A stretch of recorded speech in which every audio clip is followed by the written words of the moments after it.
Tá mutado. E aí, eu tô mutado. Acho que agora a gente tá ao vivo, né?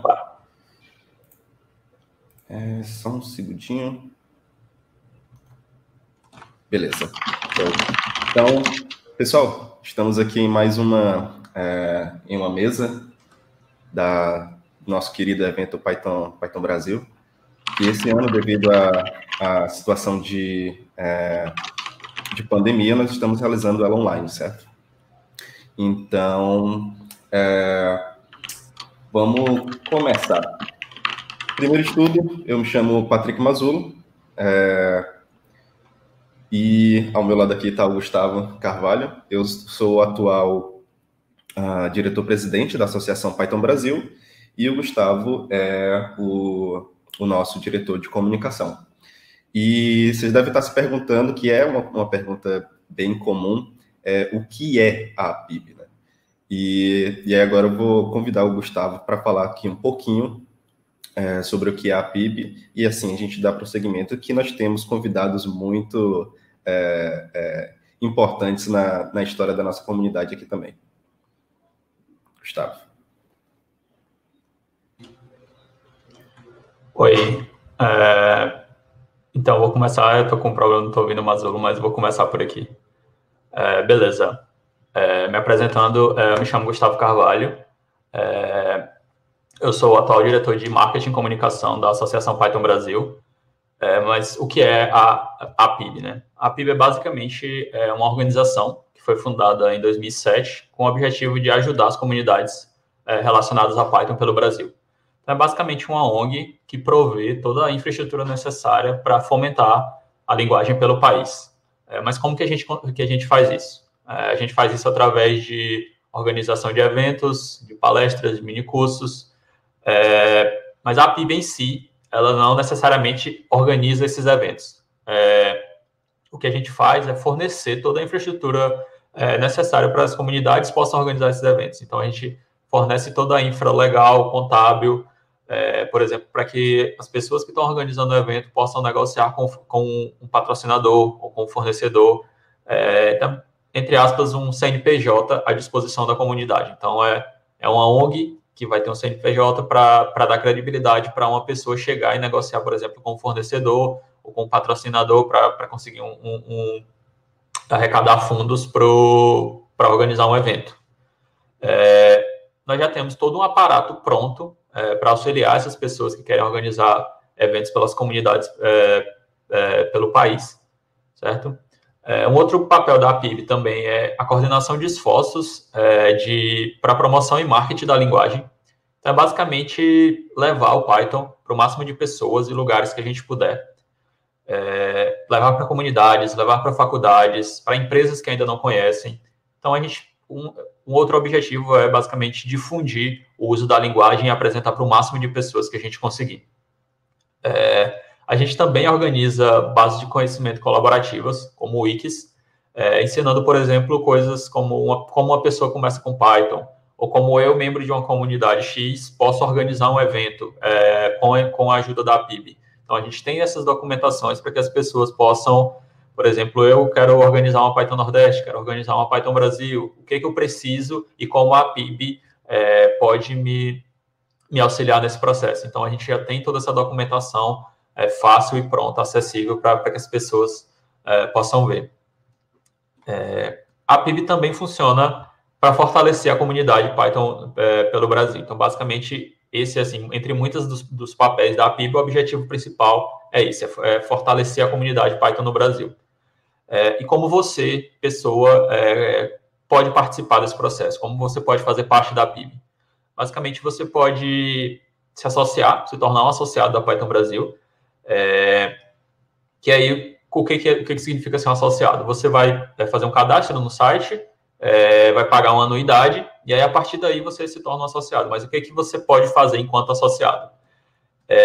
Você pode ajudar a ditar os rumos da comunidade no país, né? Você pode, por exemplo, participar das assembleias anuais da PIB, que geralmente acontecem todos os anos na Python Brasil, quando a gente tem edições presenciais.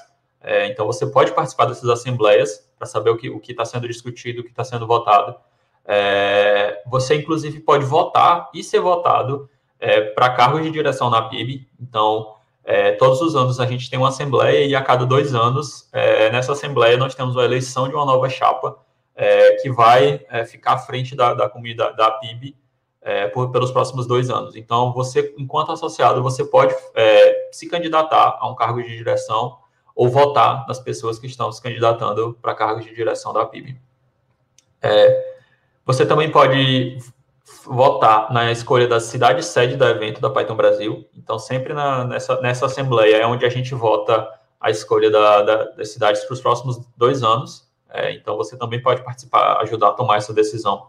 Você pode, por exemplo, votar em mudanças do estatuto da PIB.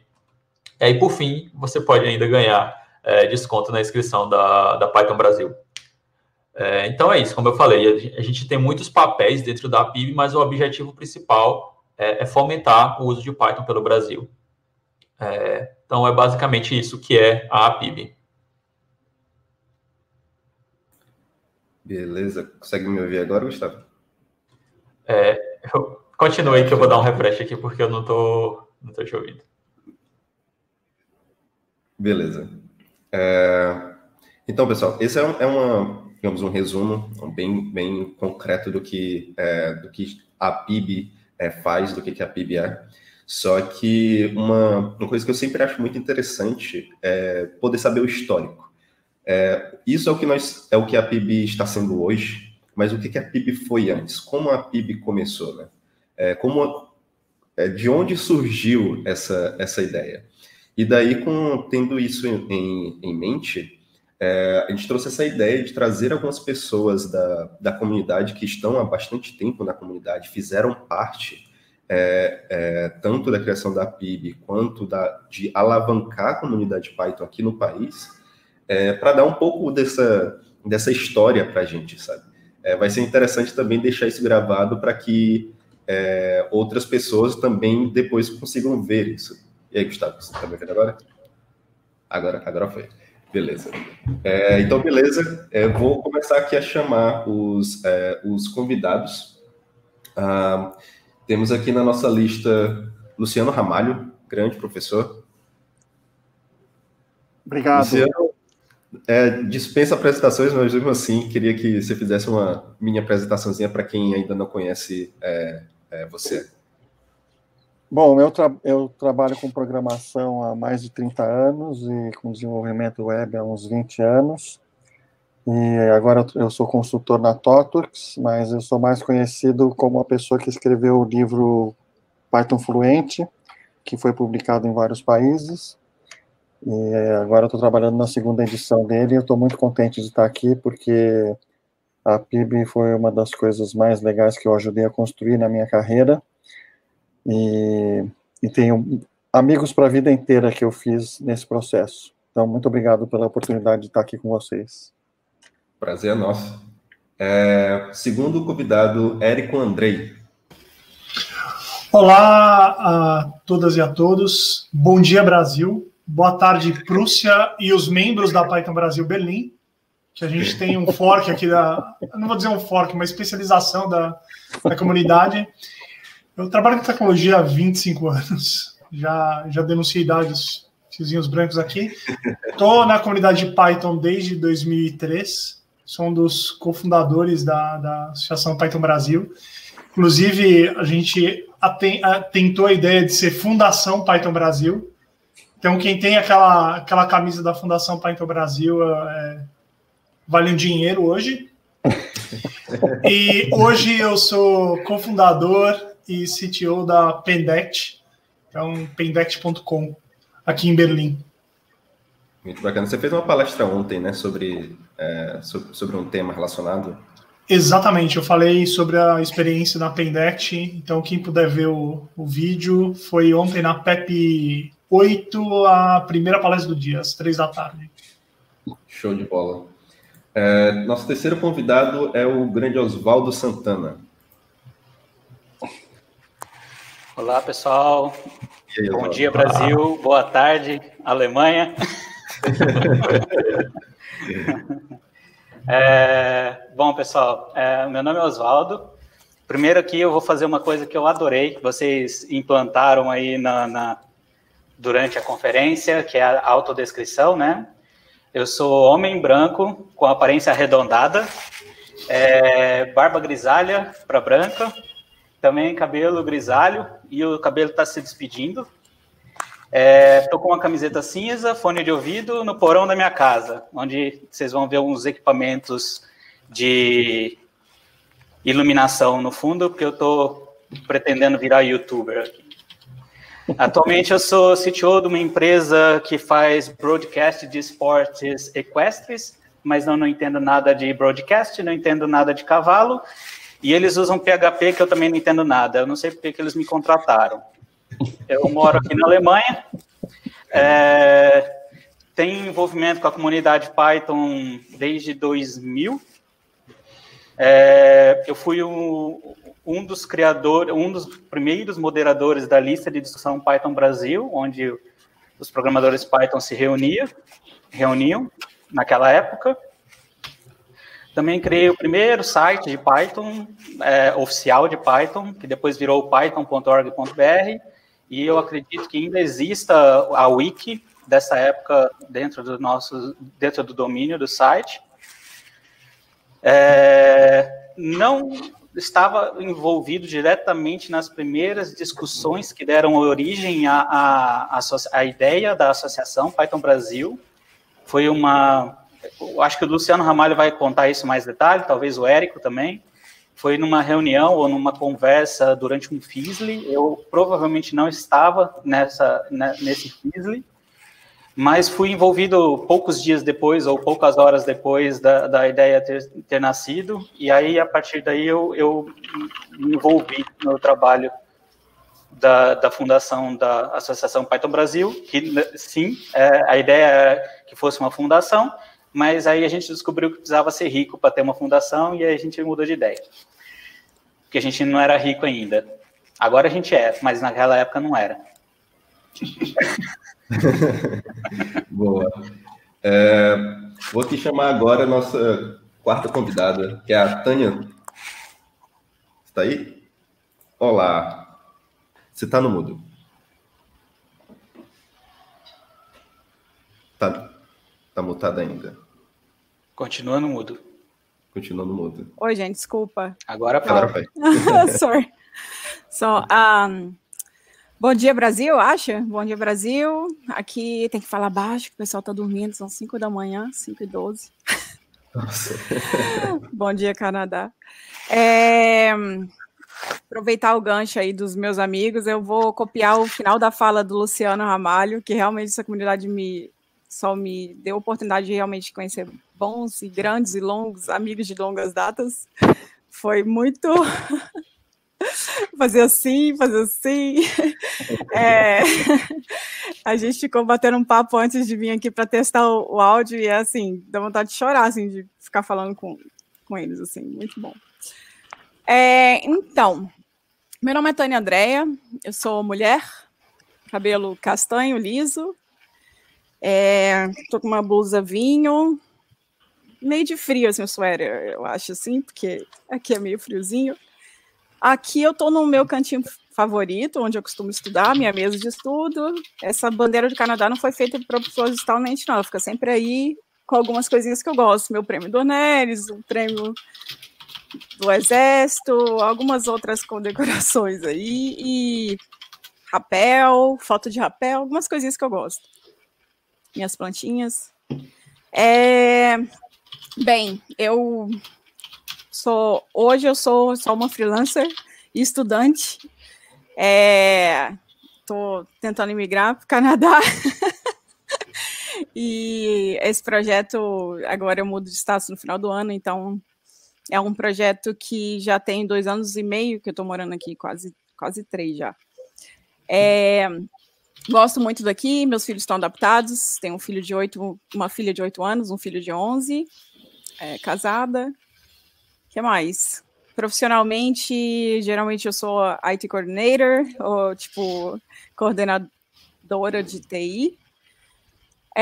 Enfim, e estou na comunidade Python desde 2000 e... alguma coisa, 2000 e... 2005, 2003, não sei. Eu comecei na faculdade, na verdade, conheci o Tom lá, o primeiro que foi meu professor, em 2001. Eu me envolver mais com a comunidade, mas eu entrei na PIB oficialmente em 2008 e saiu, acho que tem uns 2 anos, né? 2 anos e pouco que acabou oficialmente o meu último cargo eleita na PIB. É isso. Estou feliz de estar aqui com todo mundo. Muito bom. Obrigado, Tânia. Temos... O Léo Rochel já está aqui com a gente? Esperando para entrar? Não sei. Acho que ainda não. Pula ele, né? Por enquanto. Certo. Agora a gente tem aqui outras 2 pessoas. Foram... que é o Sérgio Oliveira e o Sidney Silva. Foi a...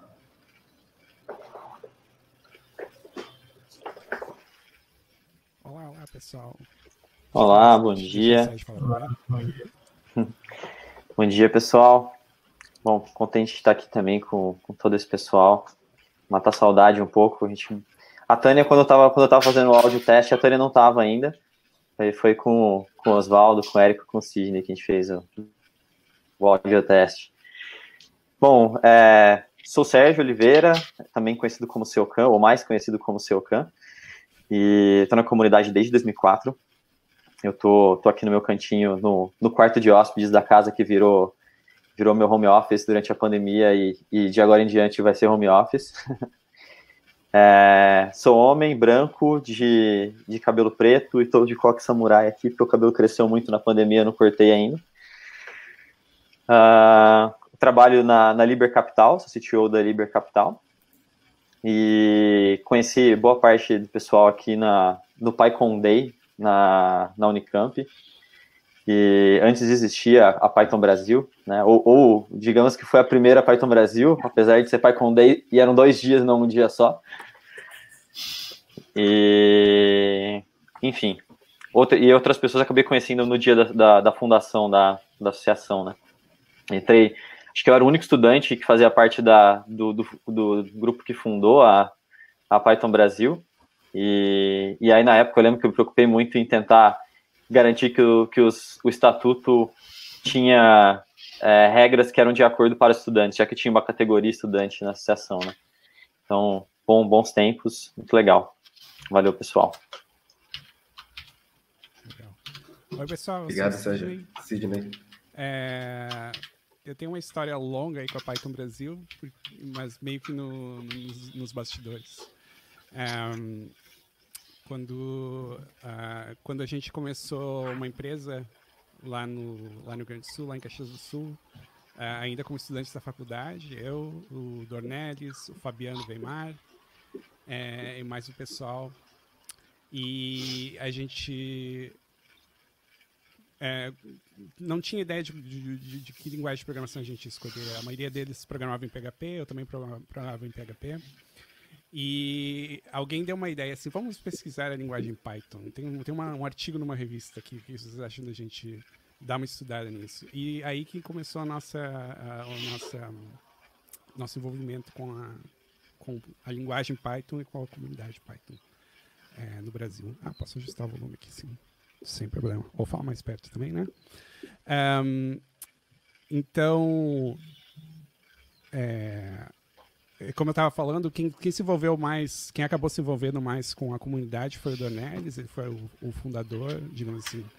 Ele se preocupou mais com a parte burocrática de fundar uma associação e ir atrás de contador, resolver como ia ser feito. E eu fiquei ali só no apoio moral, digamos assim. Mas é muito bom rever muitas fases. É bom rever o Luciano aí, que está com a camiseta da Suíça, parece. Esqueci de falar que eu estou na Suíça no momento. Estou trabalhando para o Google aqui na Suíça.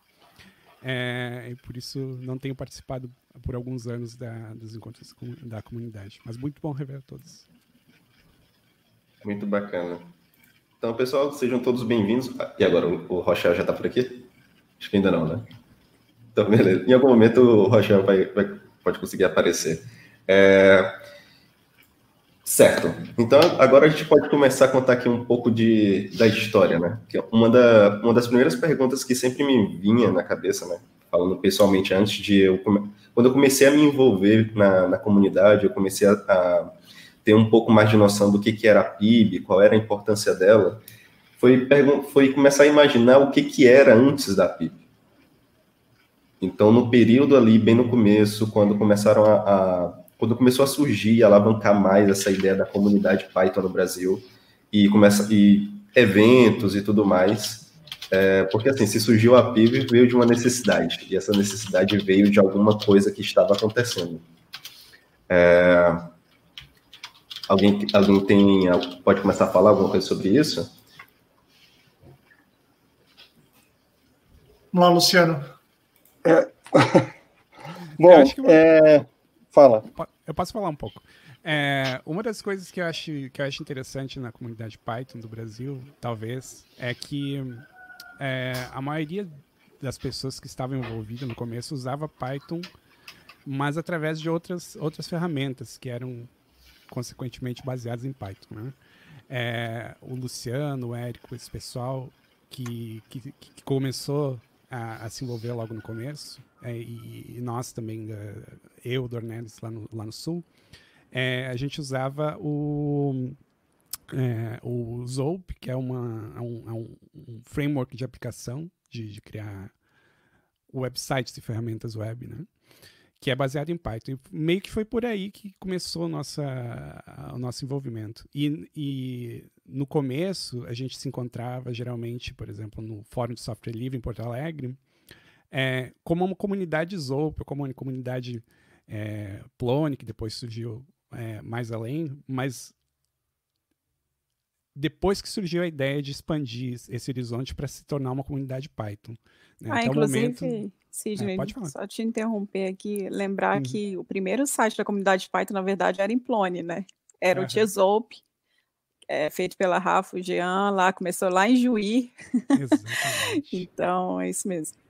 Pessoal, pode se sentir à vontade, tá? Para conversar, para falar, que a ideia é exatamente essa, um local aberto para todo mundo, para a gente poder se comunicar. Pode falar, Luciano. Então, eu trouxe uma foto aqui, que acho que tem em algum site da PIB essa foto, mas eu achei outro dia num backup, olha lá. Essa é a foto da Assembleia de Fundação, né? Uma coisa que... Bom, a primeira coisa que me chama a atenção nessa foto é quantos amigos muito queridos tem nela, tá? Mas a segunda coisa que me chama a atenção é que não tem nenhuma mulher, né? Infelizmente, essa era a realidade. Eu confesso que na época eu nem sentia falta, assim, já faz alguns anos que quando eu vou num meetup e não tem nenhuma mulher, ou tem pouca mulher, eu sempre faço um comentário público sobre isso. Acho que até já teve evento que me deixou de me convidar porque eu fazia esse tipo de crítica em público. Falava, pessoal, precisa melhorar, né, o alcance aqui, a diversidade.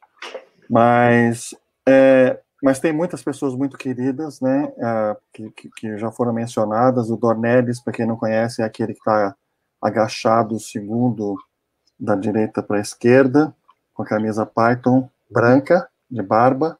E do lado à direita dele está o Jean Ferri, que é uma outra pessoa muito querida. Infelizmente, esses dois não estão mais com a gente. E é um clichê, né, elogiar as pessoas que já se foram, mas todo mundo que teve contato com esses dois pode falar para vocês que eles eram realmente seres humanos excepcionais, de uma generosidade, junto com uma vontade de trabalhar pela comunidade, junto com uma inteligência, um tesão de compartilhar conhecimento. Eram pessoas inacreditáveis mesmo, né? E ambos foram também organizadores de Python Brasil. Eu estou com a camiseta vermelha da organização da Python Brasil de Caxias, que é a minha camiseta de Python mais querida, que ela é vermelha porque o Dornelles era torcedor do Internacional. Então, enfim, tem aí... agora, outra coisa que chama atenção nessa foto, refletindo, é que, sei lá, uns 30% dessas pessoas não moram no Brasil atualmente, né?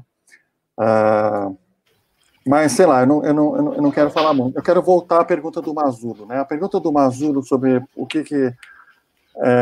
como é que a coisa começou, né? De fato, começou com o wiki do Oswaldo, o site do Jean e da Rafa, o Chesop, né? E o wiki do Python Brasil, que foram as primeiras.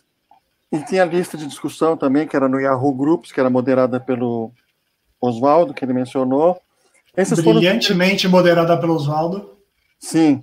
Esses foram os primeiros... as primeiras manifestações da comunidade Python brasileira, antes até de ter encontros presenciais, né? E aí, como o Sidney falou, muito bem falado, e o Oswaldo também, a gente se encontrava muito no FISLE, né? O Fórum do Software Livre, que era em Porto Alegre, e foi lá numa dessas... E aí o que acontece, né? Algumas pessoas, como o Senra, que está aí na foto em pé, de camisa azul, embaixo do texto Antônio Hess, embaixo do projetor, o Senra... Que está nos Estados Unidos exatamente, agora. mora nos Estados Unidos, ele que organizou o Python Day, que o Sidney mencionou. Depois, a segunda conferência de Python brasileira foi o Jean, que organizou lá no Interledges, né? E essas duas foram feitas sem a existência da PIB. E era possível, evidentemente, tanto que elas foram feitas, mas o que ficou evidente para todo mundo é que complicava demais algumas coisas, né, como o Gustavo mencionou. Quer dizer, como é que você vai captar patrocínio se você não consegue emitir uma nota fiscal, se você não tem uma conta bancária com um CNPJ, né? Tem comunidades que fazem isso através da empresa de algum voluntário. Isso aí funciona também, até que esse voluntário resolve casar e morar na Nova Zelândia, né? Enfim, então a gente queria ter uma infraestrutura burocrática mais permanente também para, por exemplo, registrar os domínios, que eles ficassem vinculados a essa estrutura burocrática, porque o domínio mais legal que a gente não tem até hoje é o Python.com.br.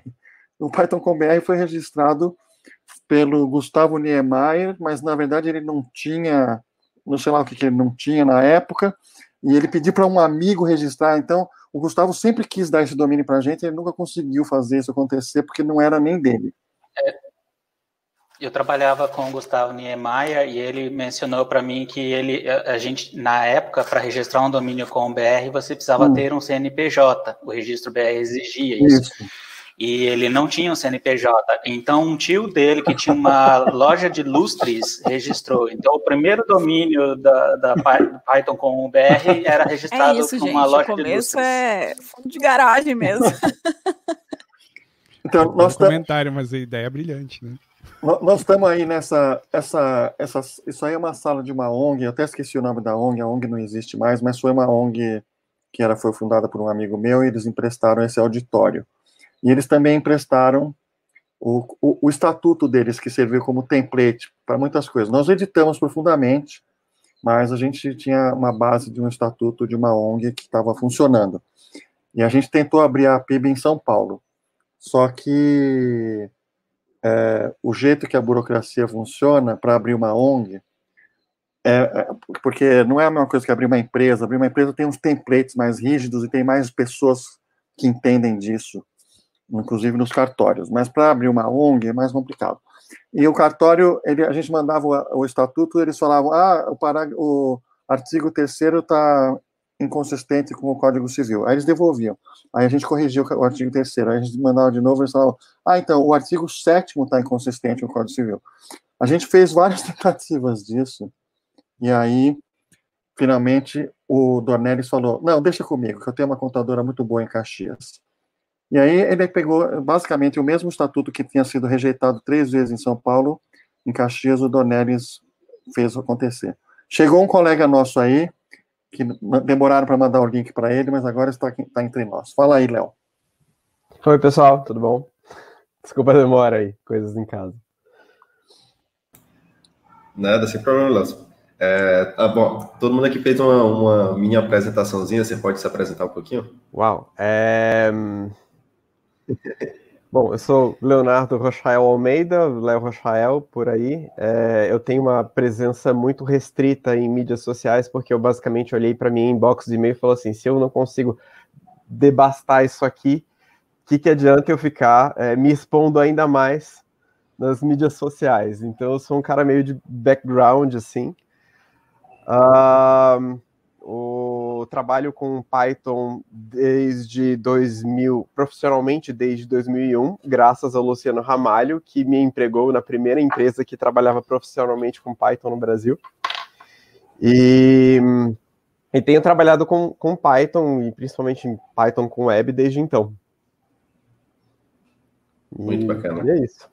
Eu já trabalhei com Python com web para gerenciamento de conteúdo, que é o que mais fazia no começo, mas também Python com web para sistemas de ERP.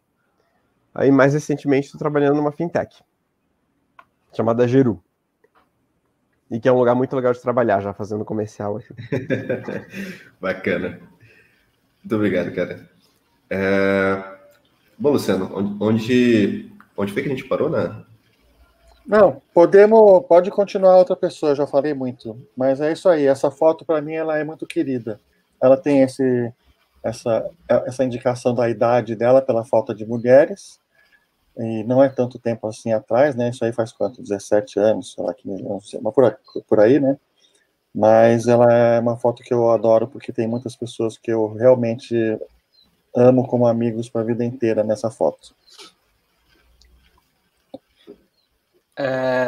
Contar uma curiosidadezinha, o primeiro evento, bom, a gente tinha duas comunidades, uma comunidade focada em Zope e Plone, e eu estava começando a montar um grupo de Python no Yahoo Groups. O grupo Python BR que estava lá já tinha um grupo com esse nome, com algumas pessoas, mas o moderador desapareceu e ninguém mais cuidava daquilo, virou um amontoado de spam, então resolvi criar outra lista de discussão.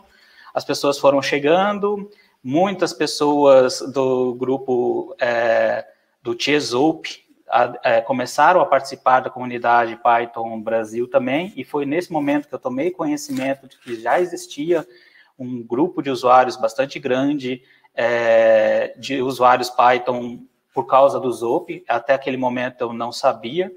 Foi quando eu conheci o Sidney, o Del, o Luciano Ramalho. No grupo de Python, exclusivamente Python, entrou o Rodrigo Senra, inicialmente, que ele não era muito da galera que usava Zope, mas usava Python também. E aí a gente começou a ver que a galera do Zope e a galera do Python era tudo muito, muito legal, e a gente falou assim, cara, vamos começar a andar junto também. E criamos uma amizade ali, inicialmente, e a gente se encontrava nos Fizzlies, nas listas de discussão, e quando um dia o Rodrigo Senra resolveu organizar o primeiro evento, e fez isso usando a infraestrutura da Unicamp, onde ele trabalhava, fazia doutorado lá, se não me engano. E organizar um evento usando a infraestrutura de uma universidade como a Unicamp é confortável, assim, eles têm bastante coisa pronta para você fazer um evento do porte, que foi a PyCon Day, que virou PyCon 2 Days, 2 Days, e depois virou o Python Brasil. E ele precisava, por exemplo, de um dinheirinho para fazer um coffee break. A gente conseguiu alguns patrocinadores que foram lá e compraram o coffee break direto para o evento, e o primeiro evento aconteceu. O segundo evento, então, aconteceu dentro da infraestrutura do Interleges, em Brasília, que é a empresa de informática do Senado Federal. O Jean trabalhava por lá, e eles cederam gentilmente a infraestrutura. Mas aí tinha um outro conjunto de limitações. Por se tratar de uma empresa vinculada ao Senado, a gente tinha várias limitações com relação a patrocínio, venda de produtos e coisas do tipo, e receber dinheiro. Não podia ter cobrança de ingresso. Então tinha uma série de limitações que naquele momento não foram tão imensas assim. Fizemos o evento lá. Apesar de que naquele ano a gente já teve interesse de patrocinador. Foi assim, o momento que a gente começou a perceber que, olha, depender só da boa vontade ou da disponibilidade de uma empresa pode deixar a gente pintado num canto. E além disso, também naquele evento teve o streaming, né? Então teve mais gente online do que ao vivo lá, assim, fisicamente. A gente teve evento... tinha aproveitou toda a estrutura deles. Desculpa, aqui tá com delay, aí pode ser que às vezes eu interrompa vocês acidentalmente, tá? Desculpa aí, de antemão. A gente teve stream também da Unicamp, a TV Unicamp resolveu colaborar com o evento, então acho que desde o primeiro evento a gente tem digitalizado as palestras e coisas do tipo. Enfim, quando terminou a organização da Python, da segunda Python Brasil, já tinham empresas querendo patrocinar e a gente até recebeu algum desses patrocínios para colaborar com alguma das coisas que a gente queria fazer, como registro de domínio, pagamento de hospedagem, algumas coisas desse tipo. E eu lembro que naquela época eu tinha 2 contas bancárias e uma delas eu não usava para nada. Eu tinha uma conta no Citibank. E aí a minha conta pessoal no Citibank passou a ser a conta usada pela APIB. Então, o dinheiro ia para essa conta, eu tirava um extrato dela uma vez por semana, uma vez a cada 15 dias e colocava no local público para o pessoal ver que o dinheiro estava lá e tudo mais. Então, só que isso não escala, isso não dá certo, isso não funciona por muito tempo. A gente queria ter... O Serpro, que é uma empresa pública, queria patrocinar o evento, porque eles estavam usando Plone, Zope, Python nos projetos deles, e eles queriam patrocinar o evento, e é uma empresa pública. Então, mesmo uma empresa privada, você tem que fazer tudo certinho, uma empresa pública mais ainda. Então, tinha que ter nota fiscal para o patrocínio, para a verba de patrocínio e tudo mais. E não rola depositar na conta do Oswaldo, entendeu? Esse dinheiro. Não funciona dessa forma. Me contaram, porque eu não estava nessa reunião, como eu já disse antes, que o pessoal falou assim, e se a gente criasse uma empresa ou alguma coisa para poder dar seguimento para isso daí? Eu, particularmente, nessa reunião, eu não estava participando, mas me parece que o Dell surgiu com a ideia de fazer, por que não fazer uma fundação Python ou uma ONG para isso daí? Aí, essa parte da história, eu acho que o Érico ou o Luciano Ramalho tem mais detalhes. E foi daí que nasceu o embrião da ideia. Não, e a gente, inclusive, pegando o gancho do Oswaldo, existia uma preocupação, acho que até antes mesmo, entre 2004 e 2005, existia uma preocupação que era a dependência extrema que a gente tinha de algumas pessoas na comunidade. Você tinha o que é conhecido hoje como o fator da loteria, lottery factor. Se alguém ganhar na loteria e decidir largar toda essa vida, o que acontece com a comunidade ou com alguns recursos? Então a gente... Na comunidade de software livre, desculpa, Érico, na comunidade de software livre isso é conhecido como bus factor. O que acontece se aquela pessoa é atropelada por um ônibus? Na verdade, sabe como é que é? Mundo politicamente correto, a gente pensa nas coisas positivas agora.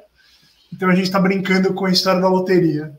Mas é exatamente isso. Você tinha uma dependência de pessoas, você tinha domínios sendo registrados por pessoas, você tinha o Oswaldo gerando extrato e colocando disponível para alguém olhar.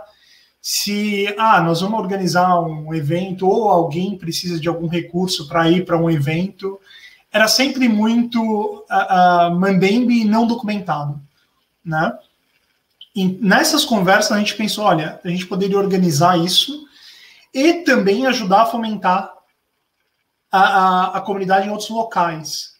Porque desde aquela época a gente, se a gente volta no tempo, hoje é streaming, conexão, fazer videoconferência super tranquilo. Naquela época era um pouco mais complicado. Em termos de qualidade, nem todo mundo tinha um ADSL bom. Quem vai chegar aqui para falar que é tranquilo? Não, alguém tem que chegar aqui e falar que é tranquilo. Se falha, aparece aí e fala que é tranquilo mesmo. Mas tranquilo aqui? organizar o evento online. Fala aí. A nossa bicarrona. Não. A Ana é bicarruna. Eu me renego de todas essas responsabilidades. A Ana é a única. Obrigada pela participação. Eu só queria confirmar. Obrigada. Não, mas brincadeiras à parte, a gente tinha uma coisa que era, a gente esperava o Fizzly para se encontrar pessoalmente, né? Apesar de a gente se falar quase todo dia por IRC, eu e o Oswaldo a gente se falava por causa do Orkut, né? Que nós dois estávamos moderando de maneira comunitária e colaborativa e insana o grupo, a comunidade Corinthians do Orkut. Aliás, é uma coisa que quase fez nós dois deixando de ser corintianos, porque produtividade foi para baixo, o estresse foi para cima. Mas é assim, a gente tinha essa questão de, ok, temos um evento de Python que é o Fizzly. A gente espera até o meio do ano para todo mundo se encontrar, ou até abril, em alguns anos, para se encontrar lá. E depois? E depois é isso. Eu encontrava o Luciano, que a gente trabalhava junto, de vez em quando eu encontrava a Tânia, porque eu ia para Brasília em alguma visita ao Serpro, mas como comunidade, como grupo, a gente não tinha essa enormidade de eventos e grupos locais que a gente tem hoje. E, aliás, eu lembro, em 2008, até numa apresentação, eu comentei, tudo bem pensar global, mas a gente tem que agir local aqui, a gente tem que ter grupo de usuário em tudo quanto é lugar. Eu falei disso aí, na verdade foram duas previsões assim, futuras. Foi essa sua, do local, que você usou. Sim. E daí você instigou o pessoal do Python Nordeste, e tá aí uma grande comunidade de Python Nordeste, as meninas ali, principalmente do Paileiros, se beneficiaram muito ali do evento, da comunidade em si, cresceu muito pelo Python Nordeste, pelas Paileiros, que tem ali vários hoje, né? E outra foi também do Plone Simpósio, lá do Rio, lembra? Que esqueci o nome dele, que ele falou do Plone Simpósio, instigou também. E aí foi o primeiro do Jean, de novo, né, lá no Interleges, e o segundo, você que organizou, o Plone Simpósio, que foi junto com a Python Brasil, que você organizou também. Então, assim, são essas predições, assim, que o pessoal fica instigando e depois dá certo, entendeu? Uma hora dá certo. Mas eu vou colocar um pouco de sal na ferida, porque eu lembro que a gente tinha uma preocupação, Luciano, eu, Dornelles, o Oswaldo, de certa maneira, que era o que acontece se o grupo economicamente forte resolve fazer um takeover da comunidade. Porque uma das coisas que a gente batia bastante olha, todas as linguagens de programação têm uma empresa por trás, aqui é uma comunidade, né? A comunidade toca isso. E isso foi refletido fortemente no estatuto, que ele era mais engessado e mais paranoico do que deveria ser, porque a gente tinha medo de alguém chegar com um caminhão de dinheiro ou um caminhão de estudantes, e por isso que na primeira versão o estudante tinha menos benefícios do que um associado normal, e levar a Python Brasil, colocar no bolso e ir embora, né? E, assim, essa foi uma coisa que, anos depois, eu lembro numa cerveja com o Luciano, a gente foi exagero. Foi muito exagero. Mas a PIB também teve seus perrengues, né? Assim, até para pagar a contadora, porque, como o Luciano lembrou, começou tudo lá, o Sidney estava falando, né? Começou ali, o Oswaldo também comentou que começou ali com o Dornelles, que ele que desenrolou as coisas para lá. Mas por quê? Porque ele usou a própria contadora dele. E é a que está até hoje. A gente até cogitou em uma assembleia, que eu não lembro mais qual foi, de mudar para colocar, não, vamos colocar num ponto estratégico, em São Paulo, né? Vamos pôr em São Paulo, em Brasília, sei lá. E aí, em grande cidade, porque está lá em Caxias até hoje. Mas ela é super, assim, eficiente e desenrola todas as nossas questões, assim, até hoje. E foi a contadora dele, tá até hoje lá, né? Então, é engraçado como essas coisas funcionam. Até a questão também sim, e aí só foi sobrar dinheiro mesmo, assim, para a PIB na Python Brasil de 2013, né, que o Érico falou para mim numa reunião online, que a Tânia ficou rica, não sei o quê, essa história aí, é porque foi a única conferência que deu lucro, porque até então, tipo, lucro não, a gente diz assim, né, para a comunidade, foi a única que sobrou algum dinheiro, mesmo tendo que pagar tudo, enfim, receberam algumas coisas depois e sobrou dinheiro para a Plone Foundation e para a Associação Python Brasil, no final das contas, mas antes disso era um perrengue, não só pela estrutura que já estavam falando aí de ser sempre universidade, né, um divisor de águas, na verdade, foi até a conferência que o Érico organizou em São Paulo, que ali foi num grande centro de convenções, né, Érico? Começou ali a mudar a história, sim, que a gente falou, não, a gente tem que ser uma conferência, não tem essa, internacional, não tem essa de ficar fazendo sempre assim, com a ajuda de universidades, de escolas, enfim. Foi um divisor de águas também esse ponto. Aliás, só complementando isso de 2011, você sabe que eu gosto de fazer um contraste com a comunidade argentina, tá? Do Facundo. A comunidade argentina tem um Benevolent Dictator for Life, como a nossa tinha no Luciano, que era um cara que guiava a gente, mas em 2011 a gente percebeu que, olha, a Argentina faz evento mais ou menos na mesma época que a gente faz. Trazer convidado internacional custa. E vamos combinar que assim, os caras ficam nessa eu já fui esse ano para tal lugar, não vou aí para esse final de mundo e coisa do gênero. E foi quando a gente se aproximou da comunidade argentina, então houve uma aproximação entre a PIB, que era uma organização real, com CNPJ, com toda uma estrutura, e a PAIAR, que era uma comunidade que pedia nota fiscal emprestada para outra organização, e a gente começou a bater muito papo com eles sobre os dois modelos de organizar a comunidade, né? E eu lembro que essa troca foi positiva a ponto de, tempos depois, eles organizarem uma estrutura jurídica também na Argentina para organizar os eventos e para fomentar pessoas se moverem de um lado para o outro. Apesar da Argentina ter aquela concentração populacional entre Buenos Aires, Rosário e Córdoba, eles têm hoje grupos regionais em quase todas as províncias, se não todas, que é uma coisa que eles olharam para o Brasil, falaram, pô, o pessoal do Brasil conseguiu descentralizar isso, conseguiu ter pequenos grupos regionais que alavancam as coisas. Então, essa conversa com outros países foi extremamente positiva.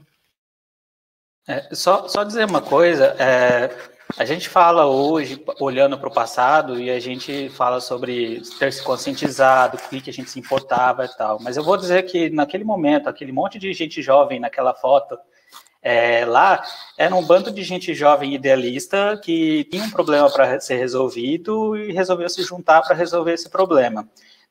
Tanto não existia muita consciência exatamente do que a gente estava fazendo, que, como o Luciano alertou, é uma foto com um monte de homens fundando uma associação. Cadê as mulheres? Cadê a comunidade como um todo e tudo mais? Ao longo do tempo, a gente foi se conscientizando de outras coisas, foi entendendo outras coisas, vendo a importância de outras ações, por exemplo, descentralizar, ter a consciência de que, ok, hoje é esse grupo de pessoas que está cuidando disso, mas e quando a gente não estiver mais aqui, ou não estiver mais disposto ou disponível para fazer isso, quem vai assumir essa bronca, quem vai dar continuidade para esse projeto? E aí, uma das coisas que aconteceu, que de fato é o que mais me deixa orgulhoso com relação à comunidade Python Brasil e à associação, e o trabalho da associação, é como as novas gerações, as que sucederam aquele grupo que está naquela foto, nas lideranças da associação e da comunidade, evoluíram aquele projeto inicial. Evoluíram de forma absurda, assim. Então, acho que a primeira conscientização que a gente teve foi de que a associação não é a comunidade. Essa foi a primeira evolução. A associação não é a comunidade. A associação serve à comunidade. Então, a comunidade é o que importa no final das contas. A associação é um mero instrumento jurídico, burocrático, para dar suporte a essa comunidade, tá? O segundo passo esse foi o segundo passo. O primeiro passo foi a descentralização. A gente realmente ter se esforçado, essa primeira geração realmente se esforçou para fazer o Python se espalhar por todo o país. Foi nessa primeiro grupo que a gente decidiu que a Python Brasil seria itinerante, mesmo que isso gerasse um trabalho gigantesco, porque todo o aprendizado para organizar uma conferência numa cidade se perdia, porque quase todo o aprendizado de organizar uma conferência na cidade se perdia quando você mudava para outra, você tinha que reaprender várias coisas novamente. Mas mesmo assim a gente estava disposto a correr isso aí, porque a gente achava importante espalhar os eventos, torná-lo acessível geograficamente para outras pessoas. A segunda conscientização é de que a PIB era uma ferramenta para servir a comunidade. Essa conscientização já era um segundo grupo que estava assumindo ali. Então, tinha o Henrique Bastos. Então, é um pessoal que falou assim, cara, a associação tem que ter uma estrutura enxuta, pequenininha, pouca coisa, para dar suporte para a comunidade, porque o que importa mesmo é a comunidade. Aí, teve uma terceira geração de lideranças que apareceu ali em Floripa, com o Mário, que trouxe o Pessoas São Maior do que a Tecnologia. E ali teve um outro turning point na comunidade, suportada pela associação, que precisamos nos tornar uma comunidade inclusiva, dar acesso a tudo que a gente faz aqui para todo mundo. Não importa a raça, sexo, orientação sexual, não importa nada disso daí, religião, nós vamos incluir todo mundo, né?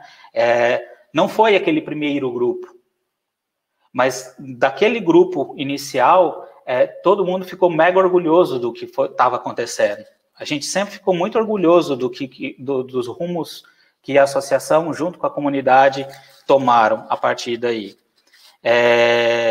E agora a gente está vendo esse baita evento legal, remoto, que permite incluir essas pessoas mesmo no momento onde...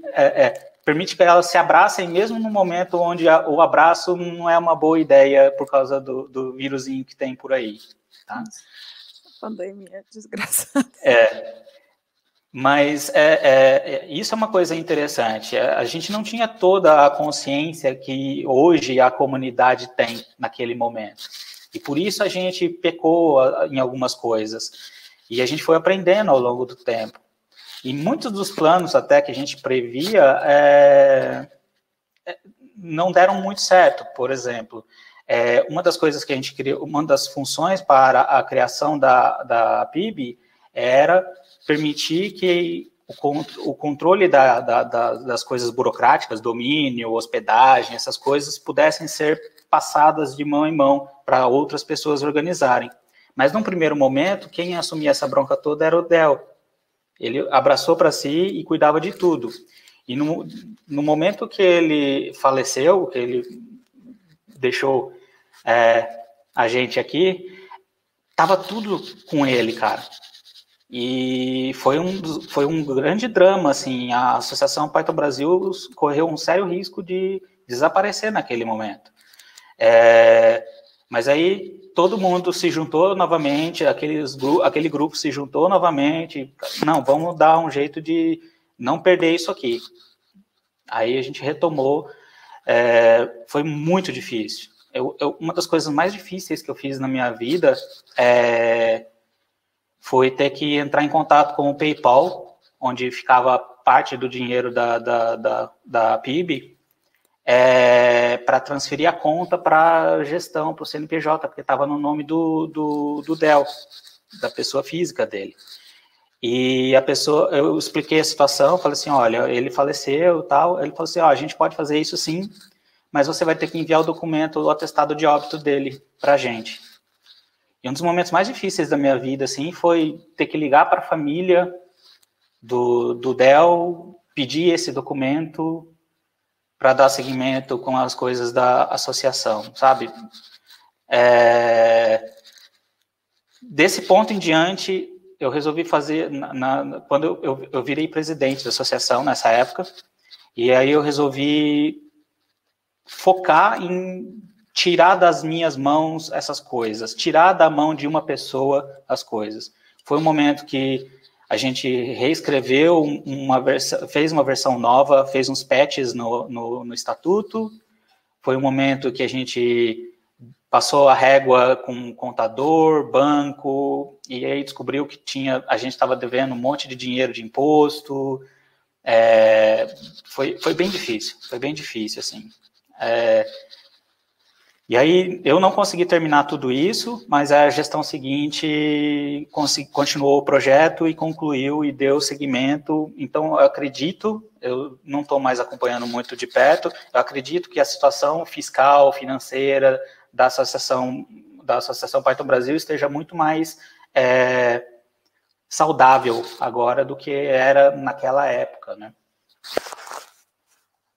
Eu posso até falar, assim, que uma mudança que eu achei muito importante, assim, também nessa questão financeira, da saúde, assim, financeira da associação, foi o fato do Henrique Bastos ter ajustado a questão dos 10% em cima de cada nota, não sei quanto que é hoje, se é 10, 14, 15, não sei mais, mas enfim, ele ter feito isso, porque a gente sempre, tipo, não cobrava disso, e nos eventos, né, quando eu ia emitir a nota, levava um tombo, assim, um arrastão, assim, porque descobria que tinha que pagar a taxa de não sei o que, taxa de não sei o que lá, ainda tinha a taxa anual que era o balanço lá do final do ano, com a contadora, então, assim, isso foi também um grande ajuste financeiro, assim, é um detalhe, mas que contribui para a saúde financeira hoje da PIB, né?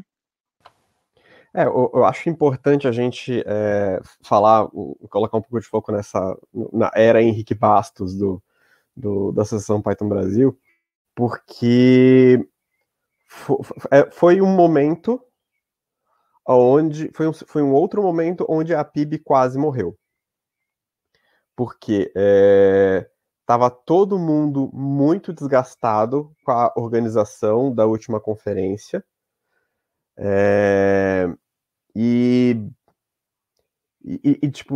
ninguém... E todo mundo via o tocar a PIB como um esforço voluntário enorme que, puxa, é muito legal que alguém fizesse, mas eu particularmente não estou afim de fazer. E que parecia muito, muito trampo. 2015, né, segundo se fala. E aí, o Henrique Bastos assumiu, ele não era o presidente, ele era o diretor financeiro. Nominalmente, quem era o presidente era o Cadu. E o Cifali entrou naquela gestão também, mas foi o momento onde o Henrique Bastos trouxe um Não, eu já estava. Desculpa, é que o Cifali tá dando pitaco aqui. Entra logo aí na reunião, mais fácil. Tá, ele falou que o presidente era o Cadu. Ele falou, a Tânia também, né? Eu falei, não, eu tô desde 2008. Eu fui ficando na gestão. Eu também fui me arrastando de gestão em gestão, de suplente a conselho ali. Mas o Henrique Bastos trouxe um foco laser, assim, na questão. A PIB existe primariamente para uma coisa e apenas uma coisa, que é viabilizar a Python Brasil. Ele falava muito de como framework, né? A PIB é um framework. Exato. E nesse foco da PIB viabilizar a Python Brasil, ele criou toda uma infraestrutura de pequenas automações de como produzir coisas e pequenas regras, inclusive a regra do toda nota emitida por outros eventos que cobram ingresso revertem 10% para a associação, que tornou a PIB muito mais fácil de operar. E permitiu a PIB cumprir uma outra função muito bem, além da função de viabilizar a Python Brasil, que é a função de ser um exoesqueleto que qualquer pessoa, qualquer associado da Associação Python Brasil pode pilotar para fazer qualquer coisa para a qual se necessite um CNPJ e uma conta bancária, desde que esteja alinhado com a missão de propagar Python no Brasil. E isso, então, permitiu burocraticamente a explosão de eventos, de forma que as pessoas só precisavam focar naquilo que realmente interessa para o evento, que é local, patrocinador e pessoas. E o resto, que é a conta bancária e a burocracia de emitir nota, estava lá pronto, muito automatizado, com o mínimo de burocracia que a gente, em particular, o Henrique Bastos, conseguiu produzir na hora. E isso, então, foi um grande motor da explosão de eventos locais comunitários. Inclusive, muitos eventos que não utilizam a infraestrutura da PIB, porque uma vez que você viu que o negócio funciona com a infraestrutura da PIB, você vê também como ele pode funcionar sem a infraestrutura da PIB. Porque você não precisa da PIB para fazer um evento local. Você só precisa da PIB para fazer um evento local se você precisa de uma conta corrente, de um CNPJ, de uma conta corrente associada com o CNPJ, de forma a desassociar você como pessoa do fluxo financeiro do evento, né? Então, a gente conseguiu essa independência, esse exoesqueleto, né? Esse robô aí, esse Voltron que você pode pilotar para fazer eventos no Brasil, onde a conta corrente e o CNPJ já estão prontos, e a gente tem formuláriozinhos todos prontos para você pedir reembolso, para você pedir que a gente pague contas. Então, esse foi uma grande revolução, e a gente tem muito a agradecer ao Henrique Bastos por ter automatizado toda essa revolução. Antes da gestão dele, era muito difícil ser diretor ou alguém da instituição Python Brasil. Se você era o diretor financeiro, era trabalhoso ser diretor financeiro. E a gente cometia vários erros. Foi o que a Tânia mencionou aí. A gente não pagava imposto direito, porque a gente não sabia que tinha que pagar imposto. Não é porque a gente é sonegador. A gente nem sabia que tinha. É meio óbvio, né? Imposto todo mundo paga, então a gente também, né? Mas enfim, a gente achava que a gente não era não lucrativo. A gente é associação, por que a gente precisa pagar imposto, né? A gente cometeu o erro de não ter fundado uma religião, né? Porque aqui no Brasil é muito mais fácil, né? Só que é impossível de fechar. Você abre uma religião, mas você não fecha. Eu queria trazer um pouquinho, eu queria perguntar um pouquinho, porque faz tempo que eu me distanciei da associação, das atividades da associação. Eu também, que nem a Tânia, e o Léo, também vindo por várias gestões, era diretor disso, suplente, conselheiro, depois presidente, depois eu fui vindo, né, ao longo do tempo. Eu notei, a gestão do Henrique foi posterior à minha. Eu saí, ele se elegeu quando eu saí. Não era a gestão dele, era a gestão do Cadu, desculpa. Mas o Henrique é que puxou essa responsabilidade de simplificar a coisa toda.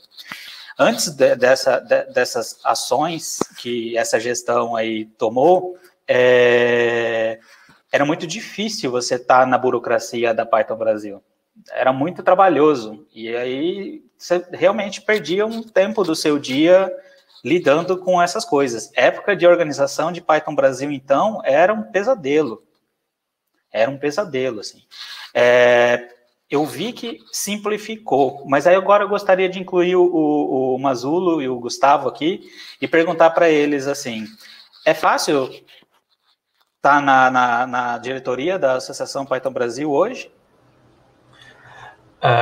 Fácil, eu não sei se é a palavra, mas com certeza é bem mais fácil do que já foi anteriormente, porque como o Léo apontou, assim, o Henrique deixou um trabalho totalmente automatizado, então a gente meio que tem que só coordenar o giro dos pratos ali. Então, já está tudo pronto. Se você vai organizar um evento, você tem formulário, você tem documentação primeiro, para você saber como você pode organizar um evento que você precisa fazer, o que é esperado de você. Então, tem links para você, se você precisar de um reembolso, se você precisar emitir uma nota fiscal. Porque, assim, eu já ouvi de Henrique em outros momentos. Antes era complicado de você emitir uma nota, porque você tinha que mandar alguns dados para quem... para o propósito daquela nota, valor, e às vezes faltava um campo, faltava alguma coisa, de um estado mudava uma coisa do outro. Então, hoje... Cara, eu posso falar, eu acho que eu fui a pessoa que mais emitiu nota Não sei se tem alguém para falar o contrário, mas juro, eu acho que eu fui a que mais emiti nota. Eu fiquei até abrir. O evento acabou em outubro. Eu fiquei até maio resolvendo nota fiscal. Surreal, gente, surreal. Porque tinha os órgãos, quando eles fazem a participação, não é. Ou se eles resolverem com reembolso entre eles lá, beleza. O problema é que não acontece isso. Aí tem que emitir a nota. Eles só fazem isso depois do evento, ou seja, lá depois de novembro. Aí depois de novembro entra o quê? Já tá no final do ano, né? Festas, final de ano, ninguém mexe nisso. Aí vai funcionar depois do carnaval. Aí depois do carnaval começa a vir pingado. Uma, vem outra. Abril, maio para resolver as coisas. Aí o Érico também aí, porque aí, Tânia, pelo amor de Deus, que você não fecha logo esse caixa e fecha logo essa conta aí? Eu falei, cara, não tá dando, você não tá entendendo, tem coisa que eu recebi em dólar, que eu não sei em que momento que eu recebi, eu fiz o fluxo de caixa, mas eu não guardei, tipo, quanto foi a cotação naquele momento. Não sei que mágica, até hoje eu não entendo o que a gente fez lá de mágica, que resolveu e funcionou as contas, fechou. Eu falei, como assim? Fechou com o que sobrou? Deu certo. Aí publiquei, enfim, e distribuiu. Mas eu comecei essa conversa porque é o seguinte, tem bastante gente ouvindo essa mesa redonda aqui, que está na associação, que se interessou pela associação no evento, e quando eu estava lá no comecinho, formar uma chapa para a eleição da PIB era uma coisa que você fazia com laço. Você ia no evento e falava assim, você não quer ser o diretor financeiro? Não, vai sim, eu te ajudo. Era muito difícil você convencer. Por quê? Porque era muito trabalhoso e esse trabalho era tão grande que transpirava. As pessoas olhavam de fora a tua cara de cansado e falavam assim, cara, eu não vou me meter nesse negócio não, porque isso aí é a maior roubada do mundo. E foi evoluindo a organização, e aí o Henrique Bastos deu outra simplificada, e eu perguntei para vocês se é fácil hoje, porque é o seguinte, eu imagino que em algum dia no futuro, tomara que demore bastante, vocês queiram passar o bastão adiante para outras pessoas assumirem. E seria interessante ver da visão de vocês, passar essa visão para as outras pessoas, que não é mais um bicho de 7 cabeças, não é mais tão complicado. Tem a sua responsabilidade, você não vai pegar a Associação Python Brasil e assumir ela de forma irresponsável, mas que é factível e que qualquer um que é associado e que tem interesse de tocar a associação de alguma forma, pode formar chapa, se candidatar quando tiver uma eleição, até mesmo explicar que sobre a eleição, esse ano teria, não teria? Vocês poderiam? Pode ir. Posso falar um pouco que quando a gente entrou para a chapa no ano passado, ainda foi um pouco disso, né? Tipo, vem cá, deixa eu te contar aqui uma coisa, te contar aqui uma ideia interessante. O que você acha de ser diretor disso, ser diretor daquilo? Exatamente. E na hora quando chegaram e me trouxeram essa ideia, eu fiquei assim bem assustado, porque eu fiquei assim, pô, peraí, como é que vocês estão chegando assim com essa ideia de ser diretor de cerveja na mão e aceitou bem rápido. Mas exato, pior que foi realmente isso. Tava com 2 pints, uma já estava vazia, então aprendemos o truque muito rápido. Mas aí depois pensando... Exato. Mas aí você ficava muito dessa dúvida, né? E quando a gente começou no começo do ano, antes da pandemia realmente explodir, já havia alguns eventos começando a se organizarem, se eu não me engano, a Python Nordeste já estava começando a receber patrocínio, eu acho que tinha mais outros 2 eventos também, que começaram a receber, e aí nessa hora eu comecei a ver como funcionava todo o fluxo, né? E realmente as coisas funcionavam de uma maneira muito amarrada, mas amarrada num bom sentido, né? Elas tinham um caminho de acontecer e elas aconteciam de maneira muito natural. E como o Léo falou, esse trabalho que as gestões anteriores, com bastante ajuda do Henrique Bastos na parte financeira, que conseguiu montar todo esse framework, ficou realmente muito simples. Então, assim, tem planilhas, o valor entra, você já sabe qual é o evento, já sabe o valor descontado, quanto é que tem, quanto é que fica para a PIB naquela porcentagem. Só que uma coisa que eu já tenho, que eu fico sempre em mente como melhoria, é que no ano que vem, se a gente não trabalhar nisso, se acontecer isso de novo, alguém chegar e perguntar, aí, vem cá, você já ouviu falar da palavra da PIB? Você já ouviu falar sobre a diretoria da PIB? A resposta provavelmente vai ser, tá, mas como é que funciona? Como é que faz? O que um diretor financeiro vai fazer? O que um diretor-presidente vai fazer? E o de comunicação, e o de tecnologia? E aí, a gente está tentando trabalhar nessa parte da documentação, né? A gente teve algumas palestras falando sobre isso.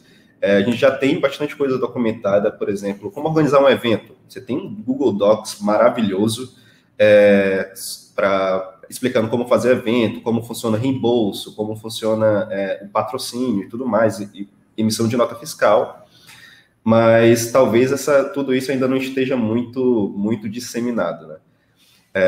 Esse ano a gente realmente não conseguiu fazer muita coisa por conta da pandemia, mas a visão que eu tenho é que, assim, se fosse um ano comum, um ano normal, comparado com as histórias que eu já tinha ouvido de como as coisas aconteciam antes, sem sombra de dúvidas, as coisas aconteceriam de uma maneira muito mais facilitada. E outra coisa também, né? A gente falou do financeiro, que foi uma grande virada de chave, que não tem muito tempo, e outra também, que foi um estrangulamento desde muitos anos, a parte tecnológica, né?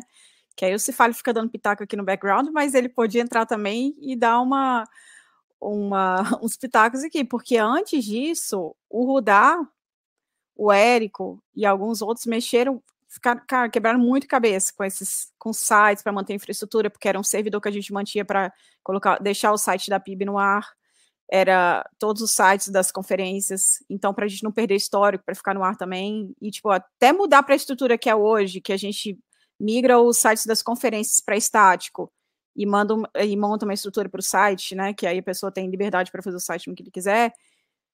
Foi um longo caminho, né? Então, assim, muita gente passou, Humberto também está no Canadá, então, assim, muita gente que passou nessa parte de infraestrutura para chegar no que é hoje também. Foi muita coisa automatizada nesse sentido também.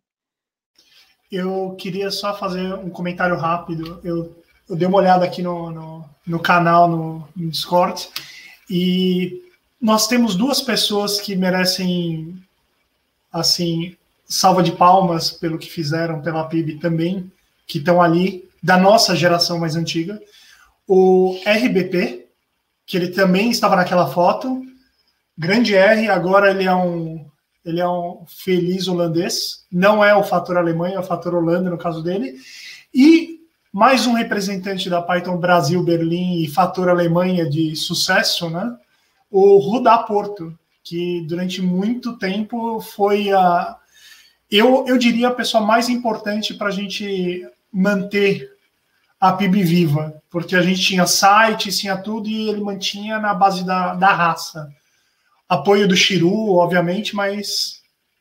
e ele ganhou o prêmio do Ornelis Tremeia, que a gente fala um pouquinho mais lá para frente. Sim, ele, Rudá, Humberto, Rudá, Cifali, os três, ou tinha mais alguém que eu estou esquecendo? Acho que foram os três. Cifali, ele pode corrigir. Eu estava na entrega, mas minha memória já não é mais a mesma. E uma coisa que foi comentada pelo Nilo também no canal, e só uma coisa, não precisa ter barba, não precisa ser homem e ter barba, né? Se você é homem, você pode ficar sem barba e fazer parte da comunidade, tá? Já estava pensando aqui, como é que é ter barba? Tá, tudo. Não, é que o Nilo fez um comentário de que o fator barba parece ser bem importante. Ele se confirma. Não, é engraçado. Se perguntar para IA, se jogar para uma IA, vão dizer que sim, né? Pessoal, deixa eu falar uma coisa. Eu tô adorando esse papo e eu vou continuar assistindo pelo YouTube, mas como a gente tem uma limitação de 10 vagas aqui nesse canal, eu vou me despedir de vocês. Essas pessoas que estão aí, que o Érico citou, também são amigos muito queridos meus para a vida inteira, e eu gostaria de estar no bate-papo com eles, mas eu gosto mais que vocês possam quem não conhece tenha o prazer de conhecê-los, tá bom? Então... Ô, Luciano, antes de você se despedir, eu só queria pedir um favor aqui, porque eu queria entrar no ponto da diversidade, da foto que você começou a comentar. Uhum. E como eu comentei lá no chat, né, que a gente estava falando, mesmo que naquela época, 2 meses antes, foi antes da Joinville, eu estava me preparando para ir para Joinville, né? A gente faz uma vaquinha para ir para esses eventos, marca férias no trabalho para ir para as Python Brasil, né?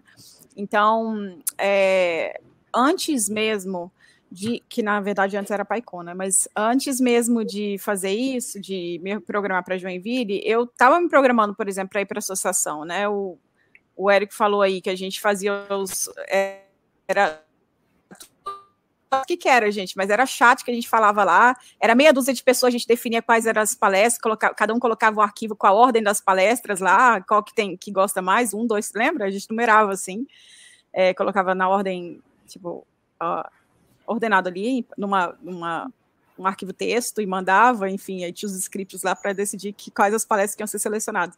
Então, assim, eu participava disso, participava das discussões, mas infelizmente não pude participar, mas assim, o que seria uma mulher no meio de, né, 20 e poucos, assim, é o que você falou, são amigos, são de consideração, não tinha esse mesmo nível de awareness, né, tipo, de consciência, né? Consciência que a gente tem hoje, né, a verdade é essa. Mas, enfim, muita coisa mudou, estamos muito felizes com todas essas mudanças, e outra mudança de chave com relação à PIB também, que, por exemplo, você foi a primeira pessoa a convidar uma mulher para entrar na PIB, né? Em 2008 eu entrei, não sei se você vai lembrar disso, mas você falou, Tânia, você já participa, por que você não está aqui? E assim, a Assembleia, né, a grande Assembleia da PIB tinha 10, 12 pessoas só. Então, quando você me convidou, eu fiquei muito feliz, que eu falei, mas fiquei feliz, mas ao mesmo tempo eu falei, o que eu vou fazer? Eu falei, você já está participando, né, já está ali participando do dia a dia e tal, já cuidava do site também da conferência, atualizando conteúdo, porque eu me voluntariei para isso. Enfim, então, assim, é importante essa chamada, né, não precisa chamar ninguém pelo cabresto lá, puxando e tal, mas esse convite, e foi assim também que eu convidei na Python Brasil de São José dos Campos, que eu fiquei muito feliz de ser chamado keynote, né, naquele evento, ganhei o prêmio Dornelles, que foi uma baita surpresa para mim, porque o Del, além de ser meu amigo, ele era meu tutor, foi meu primeiro tutor em Python, e, enfim, foi, assim, surreal aquela conferência para mim. Além disso, naquele evento teve a assembleia, né, mais uma vez, como todo ano, e aí a gente tive a oportunidade de chamar outras 2 meninas, né, que foi a Paula e a Ananda. Então é isso, assim, eu acho que é de trazer diversidade, sabe? É muito importante que a gente tenha diversidade na PIB, que isso não se perca pelo caminho nunca mais, assim. Só ainda nessa linha da Tânia, vale lembrar que a gente tinha a participação de mulheres na comunidade. A Rafa, como já foi dito, a Rafaela Bazanella era um dos pilares dessa comunidade. A Tati foi bicaúna em 2008.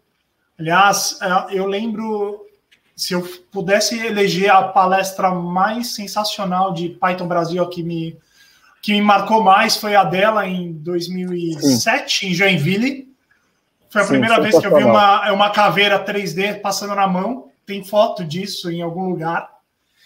Então, nós tínhamos mulheres na comunidade. Na fundação da PIB não tivemos, infelizmente.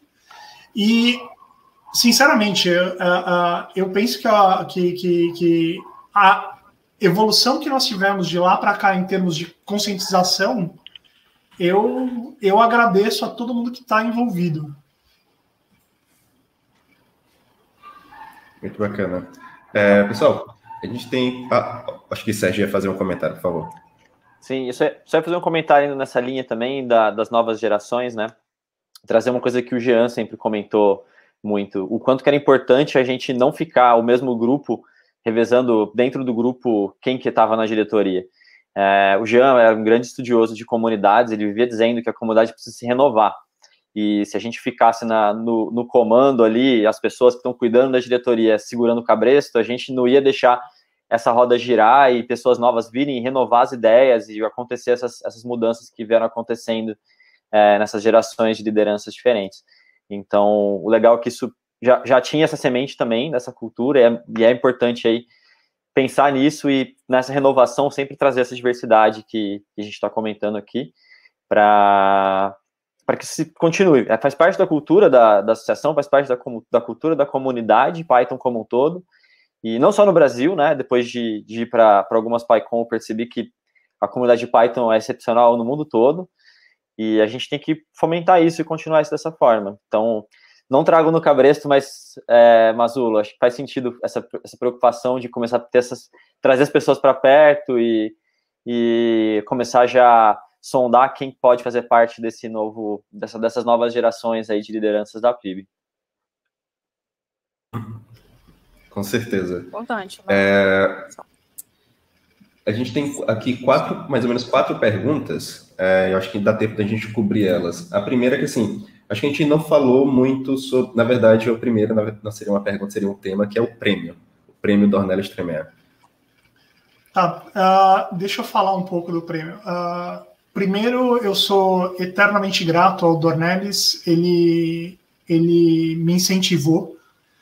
Mesmo sendo mais jovem que eu aprendi muito com ele. Eu tenho um fato que aconteceu no dia anterior à fundação da PIB. O Oswaldo estava presente.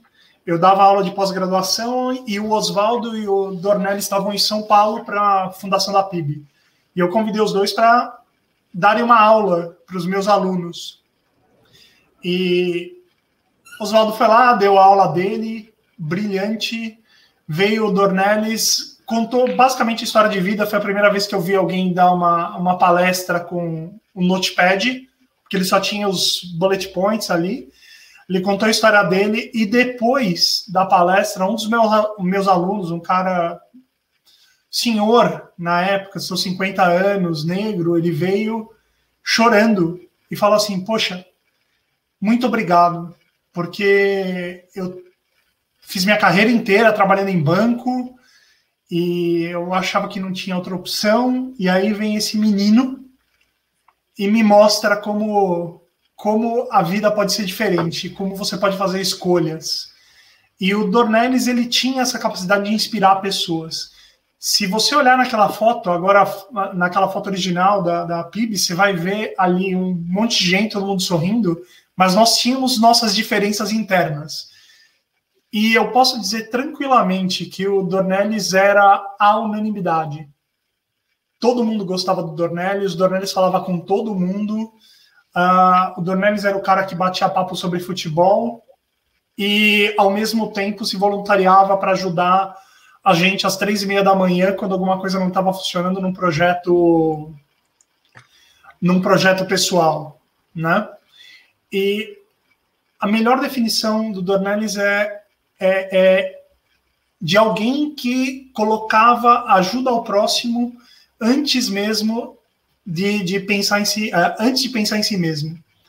Tá? Importante, quando ele faleceu, ele estava indo de carro fazer uma reunião para um projeto que ele trabalhava quase como voluntário ligado à Fiocruz. Eu não lembro agora os detalhes. O Luciano, não esse Luciano, o outro Luciano podia falar um pouco sobre isso, se ele aparecer aqui no canal. Mas o Dornelles é um cara que inspirou a gente. E, sinceramente, quando ele faleceu, eu lembro que o Sidney me ligou em casa, era uma quinta-feira. O Sidney me ligou, eu fiquei chocado. Eu liguei para o Luciano, a gente pegou um avião, a Tânia pegou um avião de Brasília, a gente foi para lá, né, foi para Caxias, e eu passei, eu acho que os piores 6 meses da minha vida, porque eu fiquei mal.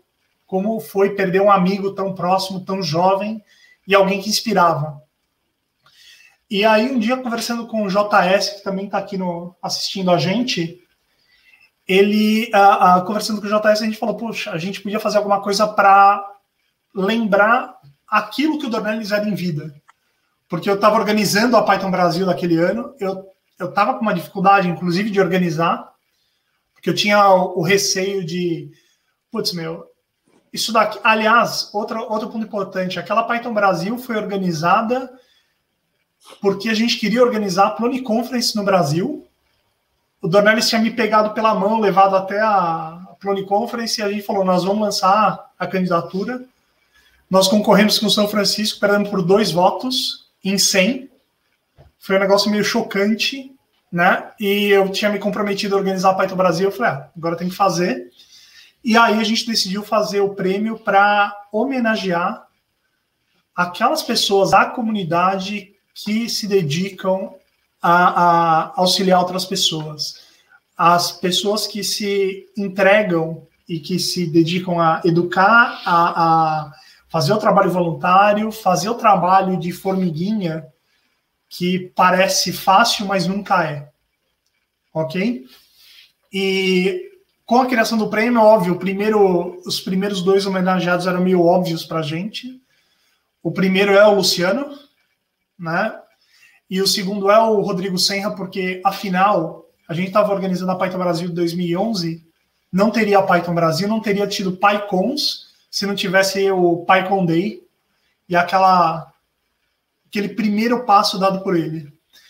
E, desde então, eu vi várias pessoas serem agraciadas, todas elas merecendo, tem várias que ainda não foram e que merecem muito. Mas o importante aqui é a gente lembrar que alguém que fez parte da comunidade, alguém que moldou vamos dizer, a alma da comunidade, ele vive hoje com esse prêmio. E eu queria fazer uma sugestão que é a seguinte, eu não falei isso com ninguém, então é meio repentista, como diria o Luciano. Eu gostaria de renomear o prêmio Dornelles Tremeia para prêmio Dornelles Tremeia e Jean Ferri. Excelente. Porque o Jean é outra pedra fundamental da comunidade. E também, quando ele faleceu, eu já estava aqui na Alemanha. Eu voltei alguns meses antes para conseguir falar com ele. E assim, eu acho que a partir desse ano a gente poderia chamar esse prêmio de Prêmio Dornelles Tremeia / Jean Ferri. Eu sou totalmente a favor. Eu também. Eu queria, desculpa, nós estamos mostrando a foto. Quando eu mostrei a foto, eu esqueci de contar, de descrever a foto, que é legal para quem não pode ver saber o que tem nela, né? Então, basicamente, a foto mostra um pequeno auditório. Do lado esquerdo tem o mapa do Brasil, tem um projetor no teto, tá? E tem 23 homens brancos. E tem mais ou menos uma foto de time de futebol, é mais ou menos o tamanho de um time de futebol, com os reservas, né? E então tem uma galera em pé, tem algumas pessoas agachadas e sentadas no chão. O Dornelles, como eu falei, é uma das pessoas agachadas no chão, e do lado dele está o Jean. E é isso aí, é uma foto linda, que me emociona toda vez que eu olho para ela. Eu estava lembrando de uma ocasião aqui, eu não me lembro, eu não lembro exatamente qual das Pythons que foi, mas teve um evento desses que foi entregue o prêmio Dornelles Tremeia, que a família do Dornelles participou, talvez o Érico lembre. Não, acho que foi no Fizzly, e foi no Fizzly foi o Fizzly que eu não fui, inclusive. Acho que é o Fizzly de 2012. Ou 2011 eu acho que eu fui, acho que 2012. E obrigado, o RBP que postou aqui no canal a foto com a marcação do Dornelles e do Jean. Uhum. E, inclusive, assim, eu tinha planejado esse ano voltar ao Brasil nessa época para participar da Python Brasil, porque seria em Caxias do Sul, né? E eu acho que, assim, é um dever meu, como fã do Dornelles, de estar presente na Python Brasil em Caxias. A segunda, né? A primeira, da camiseta vermelha do Luciano. Eu não fui, porque a gente tinha uma pandemia de SARS. Não sei se vocês lembram disso. E eu falei assim, não. De Brasília, porque São Paulo fechou? Não fechou, mas eu era casado na época, minha esposa estava indo. A Karen, que ela vendia patrocínio dos eventos de Python Brasil. Eu falei, não, tudo bem, vai um, outro fica. Né? Não vamos colocar todos os ovos na mesma cesta. Eu fui, o meu filho que me deu um beijo aqui, é recente, tá gigante, tá ficando maior do que eu, tava amamentando na época. Meu marido levava o Rafa do lado de fora ali, para esperar para eu amamentar, entrar pro evento de novo. Foi um evento marcante também para mim, em outros sentidos, além do nosso querido Dornelles. Eu queria comentar... falar que tava bem calor, né? Tava. O único lugar que tava calor era o Pace. O resto tava tudo muito congelante, gente. Você tem um comentário? Sim, então eu queria falar que, para não esquecer, que gente, esse ano eu participei de vários eventos online, faz parte do meu trabalho e da minha vontade, mesmo que não me paguem, né? Não é isso? Quer dizer, a ThoughtWorks me paga um salário para fazer outras coisas, mas eles me deixam palestrar em eventos também. Assim como a simples consultoria, a empresa do Érico fazia. Mas o fato é que eu participo de muitos eventos sempre, inclusive esse ano, eventos online.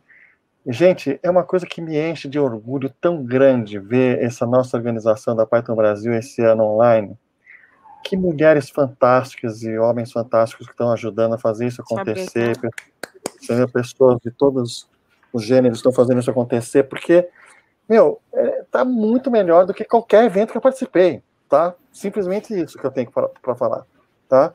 Assim, impecável organização para quem é palestrante, a comunicação com o palestrante, pegando na mão, vamos lá fazer teste, funciona e tal.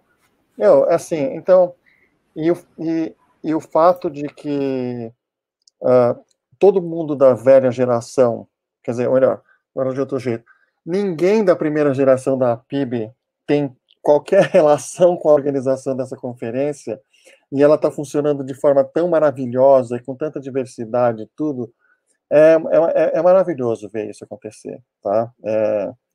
Então, parabéns às pessoas que pegaram a tocha e levaram muito adiante, muito além do que a gente teria sido capaz, na verdade. Sim. Bom, pessoal, levando agora já para o finalzinho, a gente tem algumas dúvidas, algumas são bem mais relacionadas à parte legal e fiscal da PIB, então eu vou deixar para responder lá no canal, no Discord. Só que tem duas perguntas do Marco Ruger e do Nilo Menezes, que eu vou tentar combinar ela aqui em uma só, para tentar ver a visão de vocês em relação a isso. E a primeira pergunta do Ruger é a seguinte: hoje o apoio da PIB ela é focada mais nessa parte, né, legal e fiscal, que era o que a gente até estava falando, de criar aquele framework em que a comunidade pudesse se utilizar para que pudesse fazer as coisas acontecerem. Aí vem a pergunta da visão.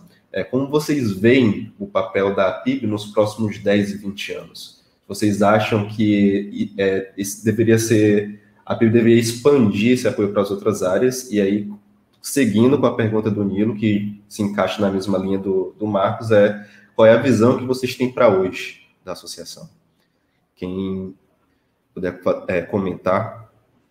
Eu tenho uma opinião que eu não estou mais na associação, não estou mais envolvido com a associação, eu sou associado, mas não estou na diretoria ou na coordenação. Eu tenho uma sugestão, porque a gente sempre quer mais, né? E eu compartilho 120% da opinião do Luciano. Eu estou impressionado com a beleza, com a qualidade do que vocês estão fazendo nesse evento.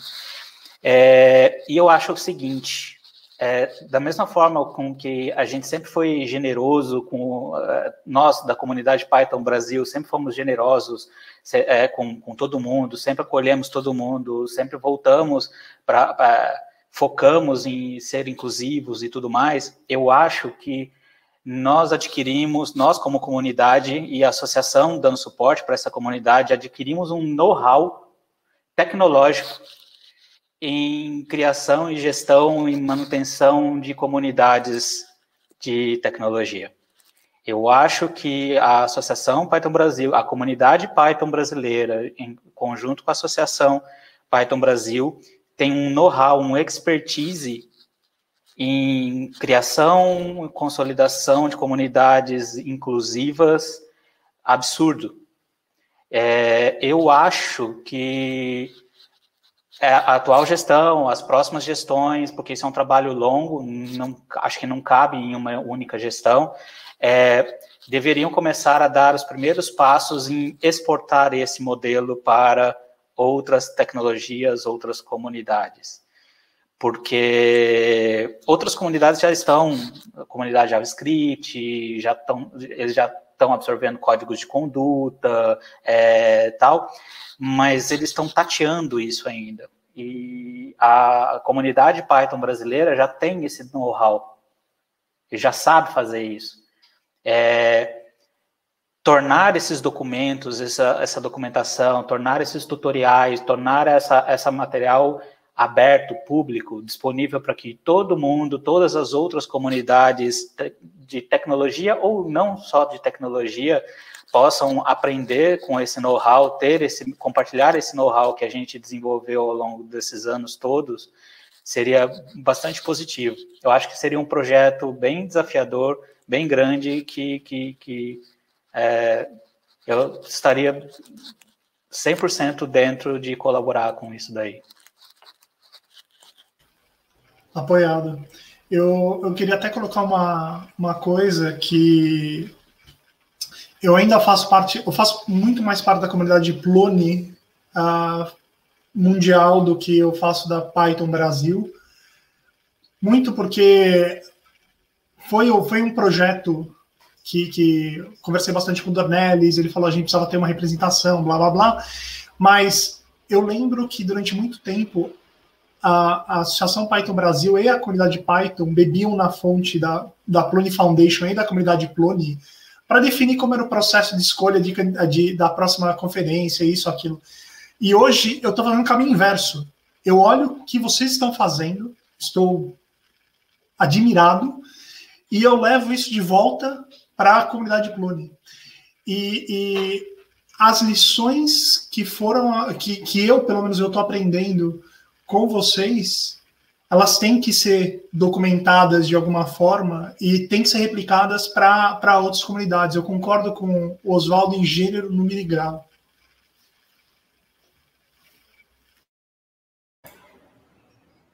Acho que você ia falar alguma coisa, Gustavo? Tem hora que você desmutou assim. Não, era só para completar o que o Oswaldo estava falando, acho que você também já mencionou, Mazzulo, que acho que assim, um dos pontos da nossa gestão que a gente pensa em fazer é justamente isso, de a gente conseguir documentar o máximo de coisa possível para tornar esses processos, consolidar esses processos. Então, de a gente poder tornar público para as pessoas, por exemplo, qual o papel de cada pessoa exerce dentro de uma diretoria da PIB, para que as pessoas possam saber de antemão, e para a gente ter cenários até do tipo, por que não uma chapa se monta antes de uma Python Brasil, se prepara, leva ideias, já antes de uma Python Brasil já chega com a proposta pronta, e não só a gente ter que formar lá na hora, juntar as pessoas, ter esse trabalho de convencimento, de ser, em vez de ter um trabalho de convencimento, a gente ter o desejo das pessoas de voluntariamente estarem ocupando esses cargos e de já ter acesso à documentação do que precisa fazer, do que é esperado dessas pessoas.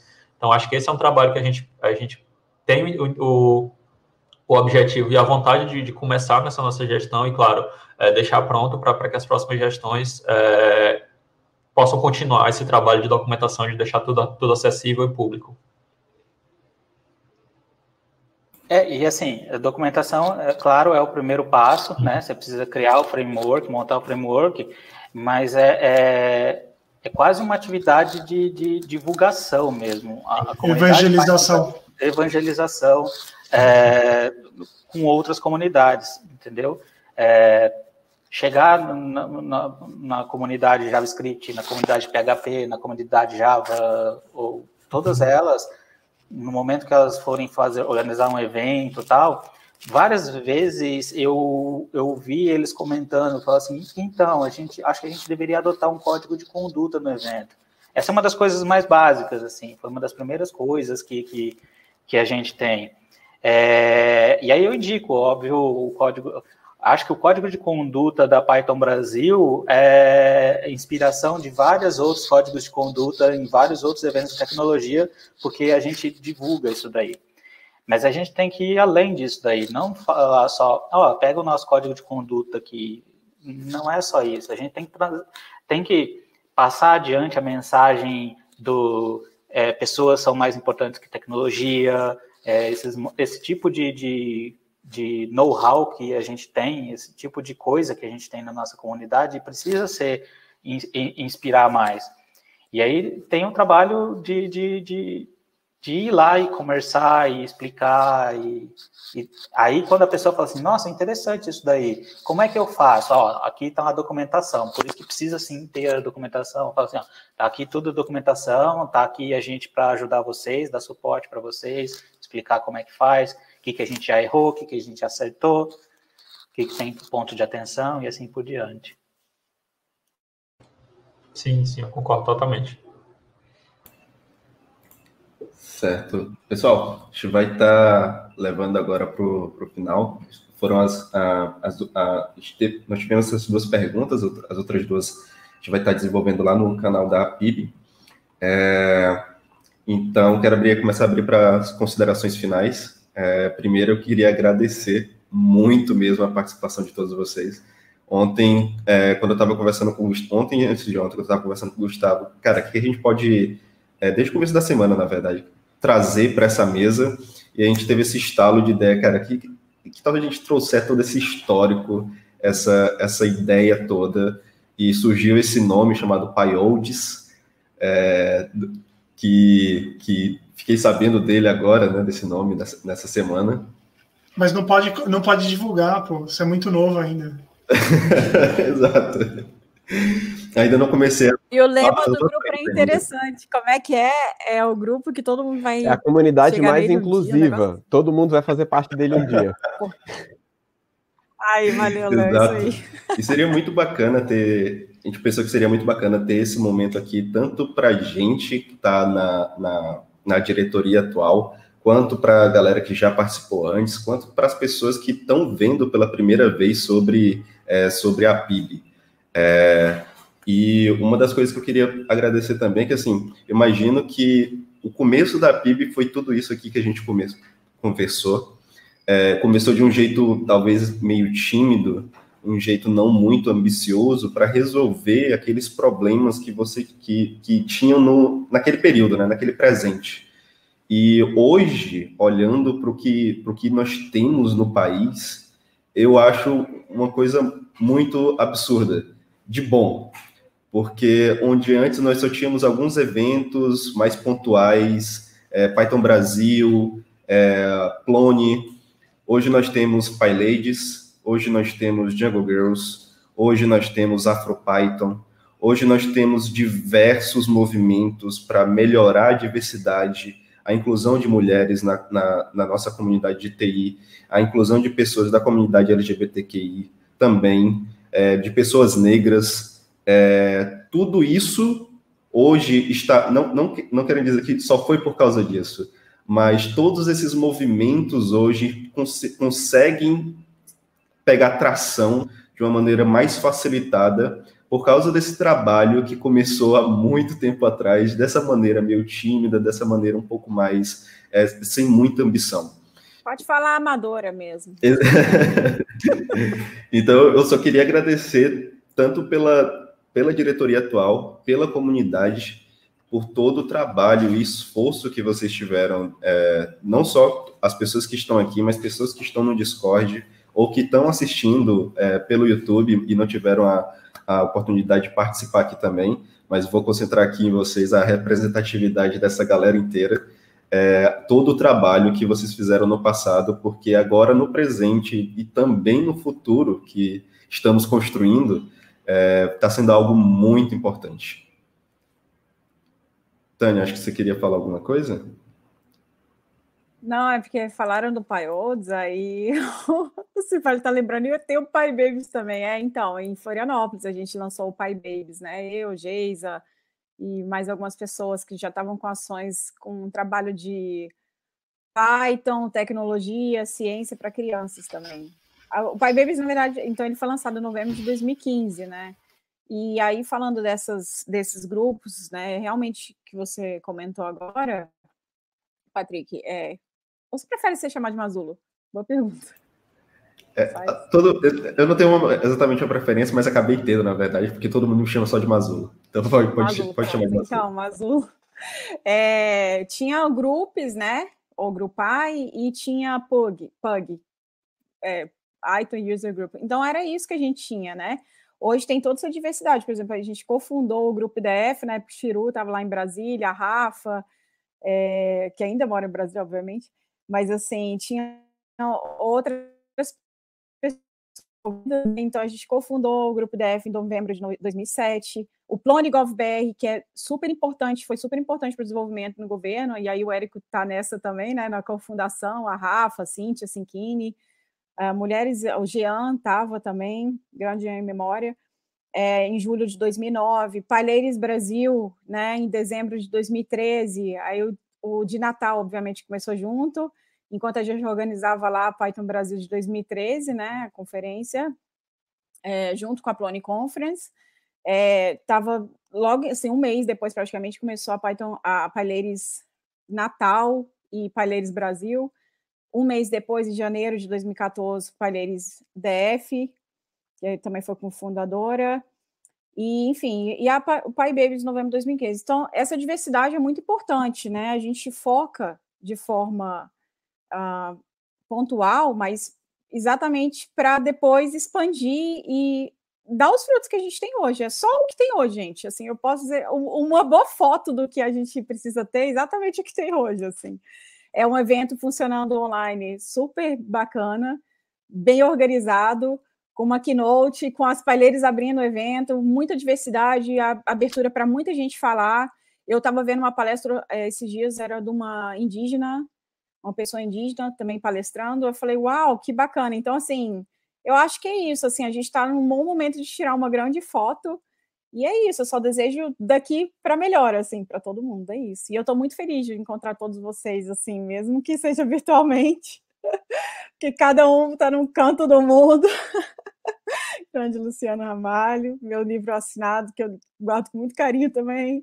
Ótima ideia, Érico, falar do grande amplo nesse negócio também do prêmio, porque ele merece, assim, também era meu amigo pessoal, eu sinto muita falta, falo com a Rafa com mais frequência, assim, mas sinto muita falta, assim, de grandes amigos do Brasil. É isso. Muito obrigada.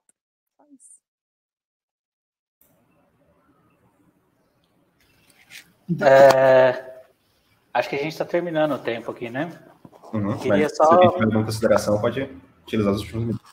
Rapidinho, eu queria parabenizar o pessoal da organização,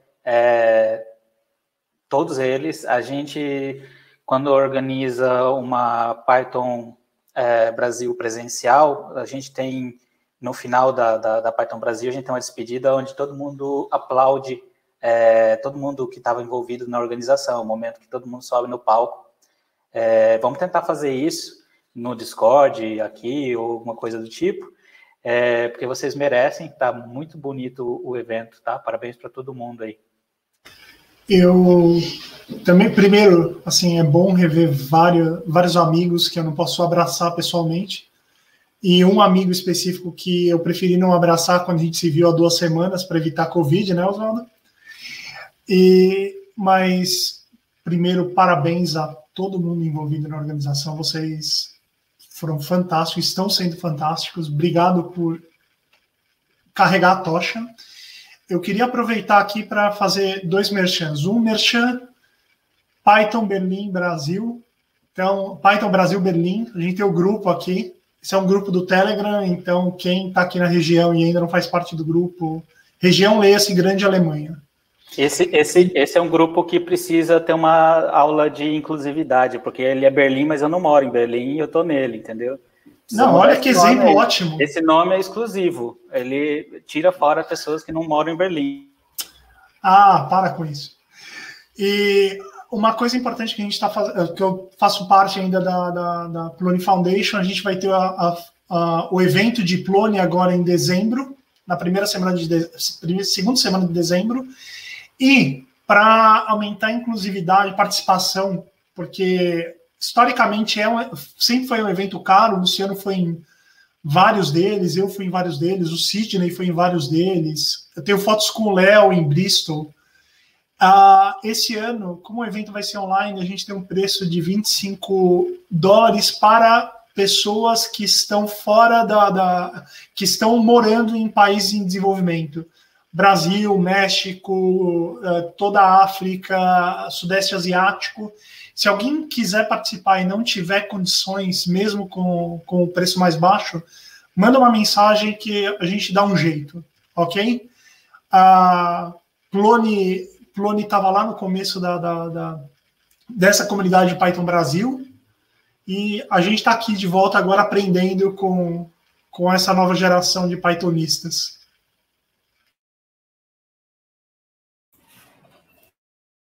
Eu queria, então deixa eu aproveitar que ele falou de Plone, o Érico falou de Plone, é o seguinte, eu tinha uma historinha que eu queria compartilhar que tem a ver com a nossa filosofia inclusiva desde o começo.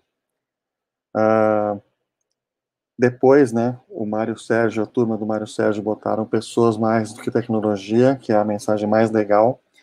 Mas a comunidade Python mundial, na época que a gente começou a se organizar no Brasil, era muito dividida entre pessoas que usavam Python sem Zope e pessoas que usavam Python com Zope. Tá? Era complicado. Era assim, socialmente complicado. Tá? E daí apareceu o Plone, que foi uma coisa feita em Zope, que foi muito sucesso, que foi o que permitiu que a gente ganhasse a vida com Zope e Plone durante um tempo, né? Mas uma das coisas que aconteceu no Brasil é que a gente observou esse fenômeno, inclusive existiam conferências separadas de Python e Zope no exterior, né, na Europa e nos Estados Unidos, e a gente falou, não, aqui não vai ser assim. Aqui nós somos a comunidade PZP, e PZP você podia ler do jeito que você quisesse, podia ser Python, Zope, Plone, ou Plone, Zope, Python. O fato é que era isso que era a nossa comunidade, a gente se definia como uma comunidade PZP, tá?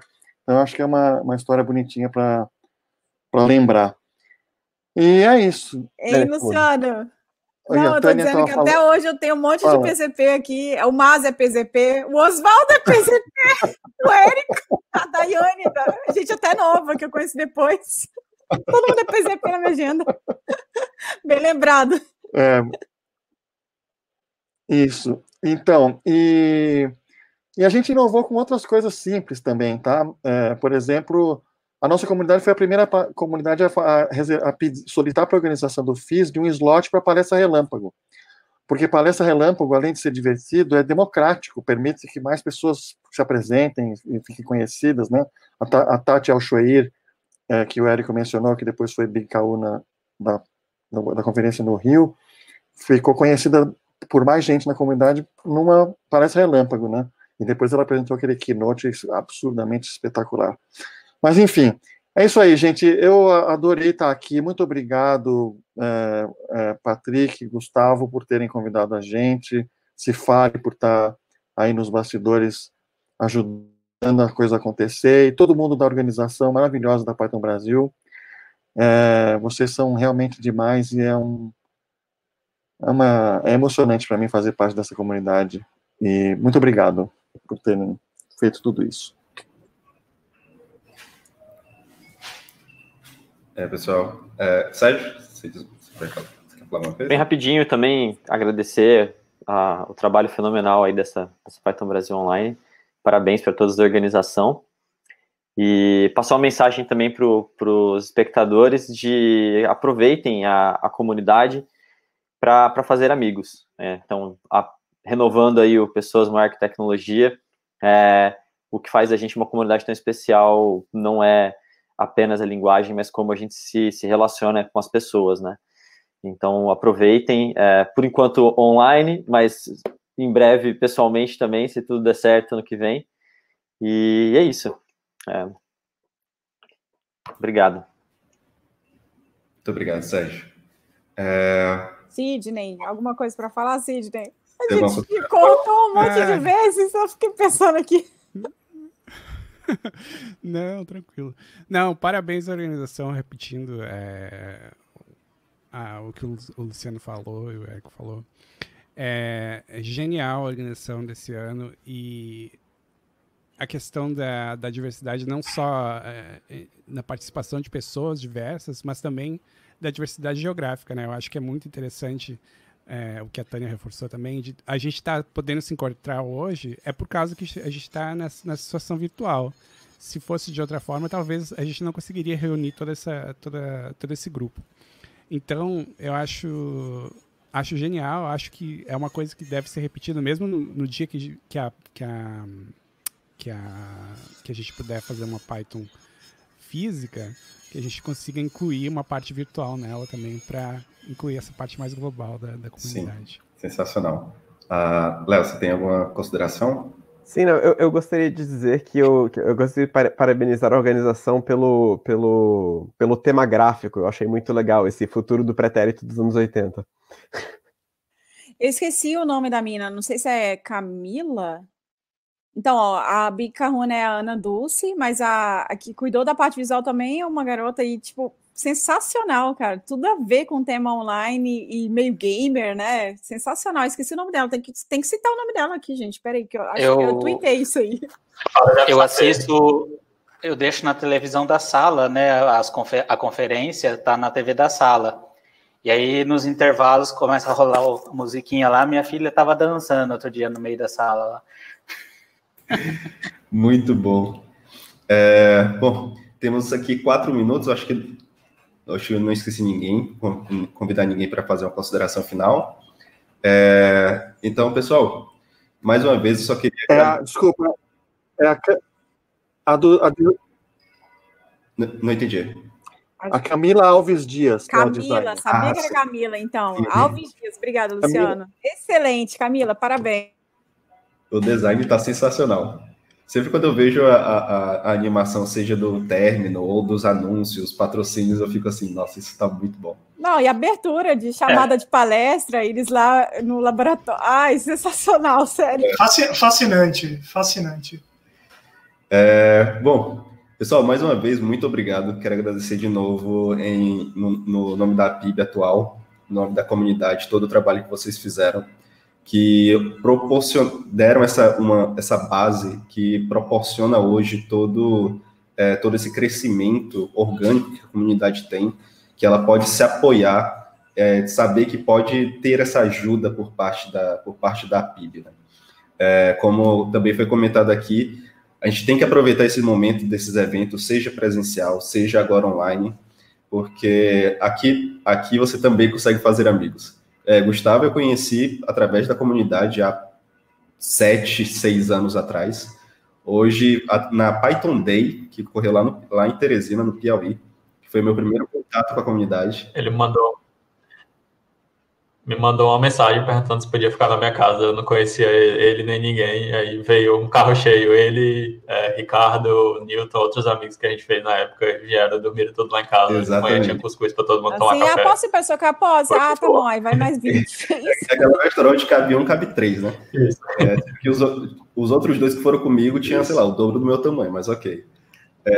E fora o Gustavo, fiz amizade com diversas outras pessoas e pessoas que contribuíram muito na minha profissão e na minha vida pessoal.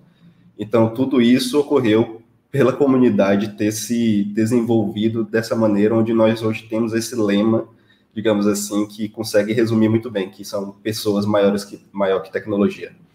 Então, mais uma vez, muito obrigado por terem aceitado o convite, terem vindo aqui e trazer essa história sensacional e todo esse assunto que a gente conversou. Então, acho que é isso, pessoal. Obrigada a você. Boa tarde, bom começo de tarde e a gente se vê no Discord. Bom dia ainda aqui, beijo. Boa tarde. Tchau. Falou, pessoal. Obrigado pela oportunidade. Tchau.